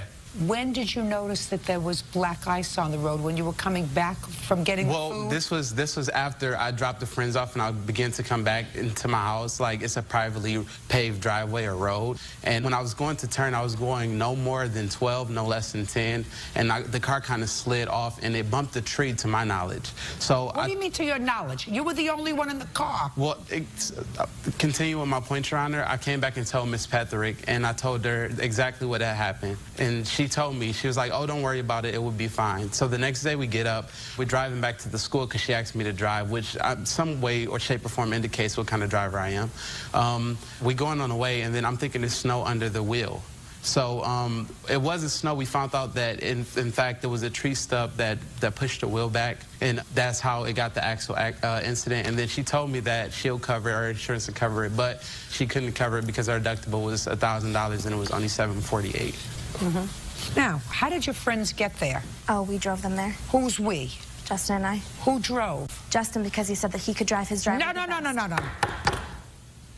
Responsibility. Take responsibility. Judge Judy continues in a moment. Have you been cheated? Go to judgejudy.com or call 1-888-800-JUDY. You let Justin drive your car to take your friends from school to his house? Yes. And he had, I assume, driven your car before? Yes. And he had not had an accident? No. What school do you go to? Spring Arbor University. And do you get weather forecasts there? Yes. And was the weather forecast for bad weather? Yes. Then why did you leave school? The roads were not bad at the time that we left. When did they start to get bad? When we were at the house. So why didn't your friends stay over? I don't know. I don't know either. They asked Justin, they're his friends too, so I was kind of sleeping, and he said, they want to go back, and I said, well, you can take them back, I'm sleeping. Good, pay for your own car. He's driving your car with your permission. He was taking your friends back to school. Friends could have stayed over in bad weather. You have to have some responsibility. He wasn't driving, according to any information that you have, he wasn't driving negligently. Yes, he was. I have a witness statement from people who actually were in the car when he did crash it. He crashed it on the way to school. I don't take statements of witnesses. Okay. I'll hear a witness if you have a witness. Were you in the car? No, I was not. Then why are you here? Because Justin told Kira that he would pay for it, and... Your Honor, that's a lie. Shh, just a second. Just a second. Do you go to school with her? Yes. Do the other people in the car go to school? Yes. Good. And she should have brought somebody who was in the car with him, not you. Your Honor. I don't want to hear anything else. When you loan somebody your car, especially if they're doing something for you, which is returning your schoolmates to school, you should have said, you can't take my car. The roads are bad. Right? Yes. Good. Pay for the car yourself. Goodbye. Parties are excused. You may step out. Judge Judy continues in a moment. And on the next Judge Judy, Steen Leonzel is suing former friend Joshua Cole for stealing her car and crashing it. Joshua claims Christine loaned him the vehicle to make a drug run. Order. All rise. Now, this is case number 47 on the calendar in the matter of Leonzel versus Cole. Thank you. You're welcome, Judge. Parties have been sworn in. You may be seated. Why don't you folks have a seat? Miss Leonzel, how long have you known the defendant? I've known Josh now for about 2 years. How have you known him?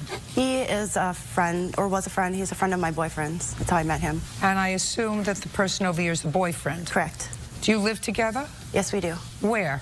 In our house in Anoka. Who else lives there? My 6-year-old handicapped son. And how long has he been your boyfriend? For about 2 years. What does he do for a living? He's a machinist. Does he work full-time? Yes. And what about you? I am unemployed right now looking for work. When was the last time you were employed full-time? 2008.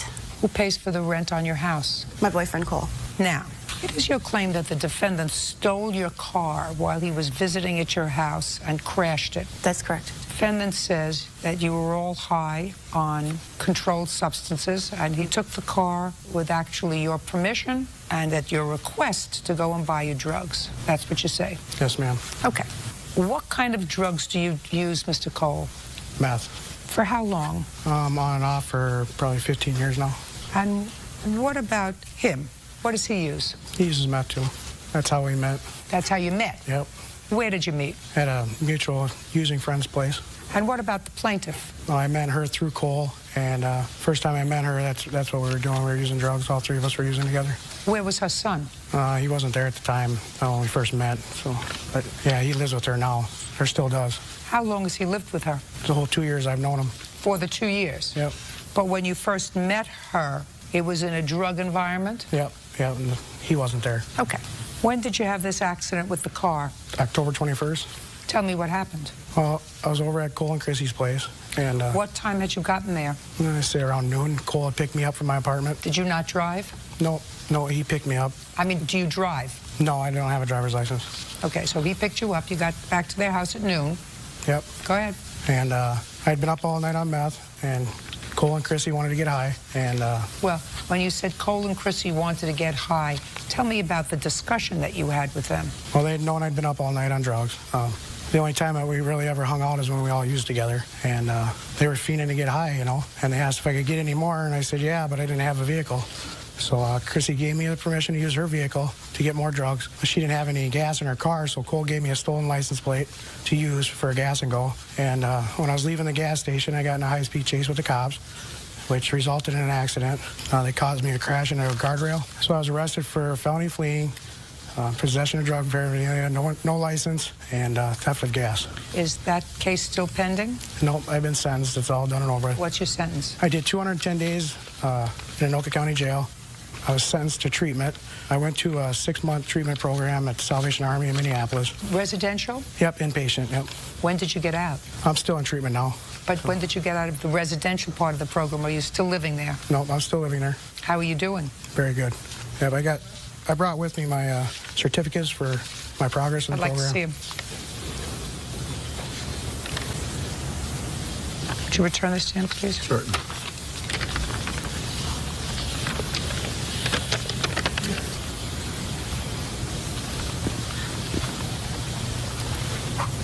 You think he's lying to me? I know he's lying to you. Go ahead. First of all, Josh, the whole reason that... No, don't speak to him. Okay, first of all, the whole reason Josh had even asked to use her car is because I had worked all day. The fact that I picked him up at noon is not true. I had worked at a place at the time that had 12-hour days scheduled. I probably got to his place maybe about 5 p.m. Did you know that the defendant was a drug abuser? I knew that. We were not using drugs to... I'm sorry. Did you know the defendant was a drug abuser? Yes, I did. And you knew you didn't have a driver's license? Yes, ma'am. His whole story is a lie. I'm sorry. Has your son always lived with you? Don't look down there. Look at me. Has your son always lived with you? No, he has not. Where had he lived prior to coming back to live with you? His father. Until when? About 2 years ago, when I became sober. Sober from what? Using street drugs. So this is what we're going to do. I assume you're going to tell me that the story he just told me was totally false. That is correct. And how much is it going to cost to get your car fixed? The estimated value is approximately $5,300. We check out the value of her car, please. What kind of car is it? It's a 1998 Dodge Avenger Sport. Your Honor, can I say something, please? Yes. Josh did not come over that day when he took the vehicle to ask for us to go get drugs, because I've been sober for 2 years to get my son back. He had wanted to use the vehicle because he had just the day before stolen a bunch of merchandise from Walmart's store. He stolen a computer, some TVs, and some other merchandise, and he wanted to use the vehicle to go and sell the merchandise so that he could get money for his own drug habit. I have a very easy solution for this case. Since Mr. Cole knows that he had no right to be driving a car, and you certainly understand that if I believe that either of you were using drugs, then I would have to credit his story. Your story is that he stole your car. That's correct, and I have a police report proving that. No, you don't. Yes, I do. Judge Judy continues in a moment. I'm going to make a judgment as soon as I get the results of hair follicle tests back on both of you. And you would agree to a hair follicle test, right? Yep. Absolutely. Perfect. And later today, I think her only thing is they want to try to give me a heart attack so they can inherit my property. And that's a painful thing to come and reckon with. Real cases, real people. Judge Judy. Christine Leonzo says former friend Joshua Cole stole her car and crashed it during a high-speed police chase. You have a police report where he admits he stole the car? No, where the detective is telling Josh that the vehicle comes back stolen. That doesn't mean a thing. That doesn't mean a thing. Value? $11.25. That isn't correct. I have a printout of it right here with me, Your Honor. That's... Same company. This is from Kelly Blue Book. What you got? I have $2,300 because I have a lot of extras on it because it's a sport edition. No. I don't care about your extras. The estimated value? It's right here.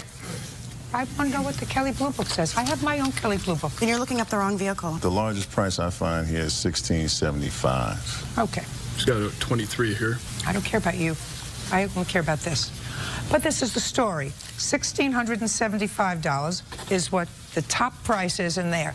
And I'm going to make a judgment in your favor as soon as I get the results of hair follicle tests back on both of you. Okay. The check will be held. You will not get the money. And you would agree to a hair follicle test, right? Yep. Absolutely. Perfect. That's my judgment. You get your money from him, which would totally disprove a statement because a hair follicle test is going to establish within the last 6 months whether you use any drugs. Yeah. Whether or not either one of you, maybe not you, maybe just him, either one of you has used drugs in the last 6 months. Perfect. As soon as we get the negative results on those tests, you get your money. Fair? Fair. Perfect. Thank you very much. That's all. Excuse you may step out. Using drugs ever since I've known her. It's been 2 years now. We used to use recreational drugs and we don't any longer. Results come back. Oh, absolutely come back clean. It'll show that they're using. Not worried about it at all. And now the next case. All parties in the matter of Shepard versus Swanigan. Step forward, please. 23-year-old Christelle Shepard is suing her grandfather, Donald Swanigan, for having her car illegally towed. Donald says Christelle abandoned the car on his property. How old are you, Miss Shepard? I'm 23. This is your grandfather. Your complaint alleges that he got rid of or stole a car that you had left parked in his house. Yes, ma'am. He has a counterclaim for some money that you owe him. Let's go back. Okay. You had a car. What kind of car? I had a 1991 Honda Accord. It was black. 1991. So you had a 20-year-old car. Mm-hmm. And how did it get to your grandfather's house? Well, I was supposed to be moving out of my apartment where I currently was staying, and the car wasn't running at the time. So it was a non-running car? Well, if I go back a little bit farther, my friend hit my car in October. When she hit my... Was the car running or not running? It could run, yeah, but I wasn't. But it wasn't running? But it wasn't running. All right, so it wasn't running. So when did you call your grandfather and ask to store the car at his house? Well, actually, I called my mother first. I asked my mom, could she keep it at her house? She didn't have enough yard space because of everything at her house. Whatever. When did you call your grandfather and ask if you could... Like December, 15th. No. But I didn't call him. Is what I'm saying. I asked my mother around December 15th if I could keep the car at her house. My mom must have then had spoken with my grandfather and mentioned it to him. Just a second. Did you ever speak to your grandfather? Yes, I spoke to him after I moved it there. On what date? I spoke to him on the 15th, later on that date after my mother spoke to him. 12/15. You spoke to your grandfather, and what did you say to him? I said, hello, Grandpa. Mommy called me. She said that you offered that I could keep the car at the house, because at first I was going to move it to my friend's house, and I was going to pay to keep it there for a month until I moved into my apartment. He said, I would rather you bring the car over to my house. So you told your grandfather that you were going to keep the car there. Just a second. You told your grandfather you were going to keep the car there for a month until you moved into your apartment. Yes. Just a minute. That's what you just said. Mm-hmm. And on what date did you bring the car there? Probably December 23rd, right before New Year's. Christmas Eve. 12/23.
しら。なぜ美しすぎることも罪なの？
どうしてかしら。なぜ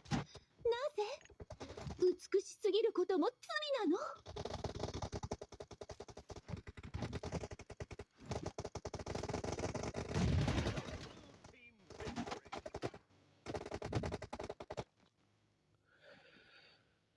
？Nice.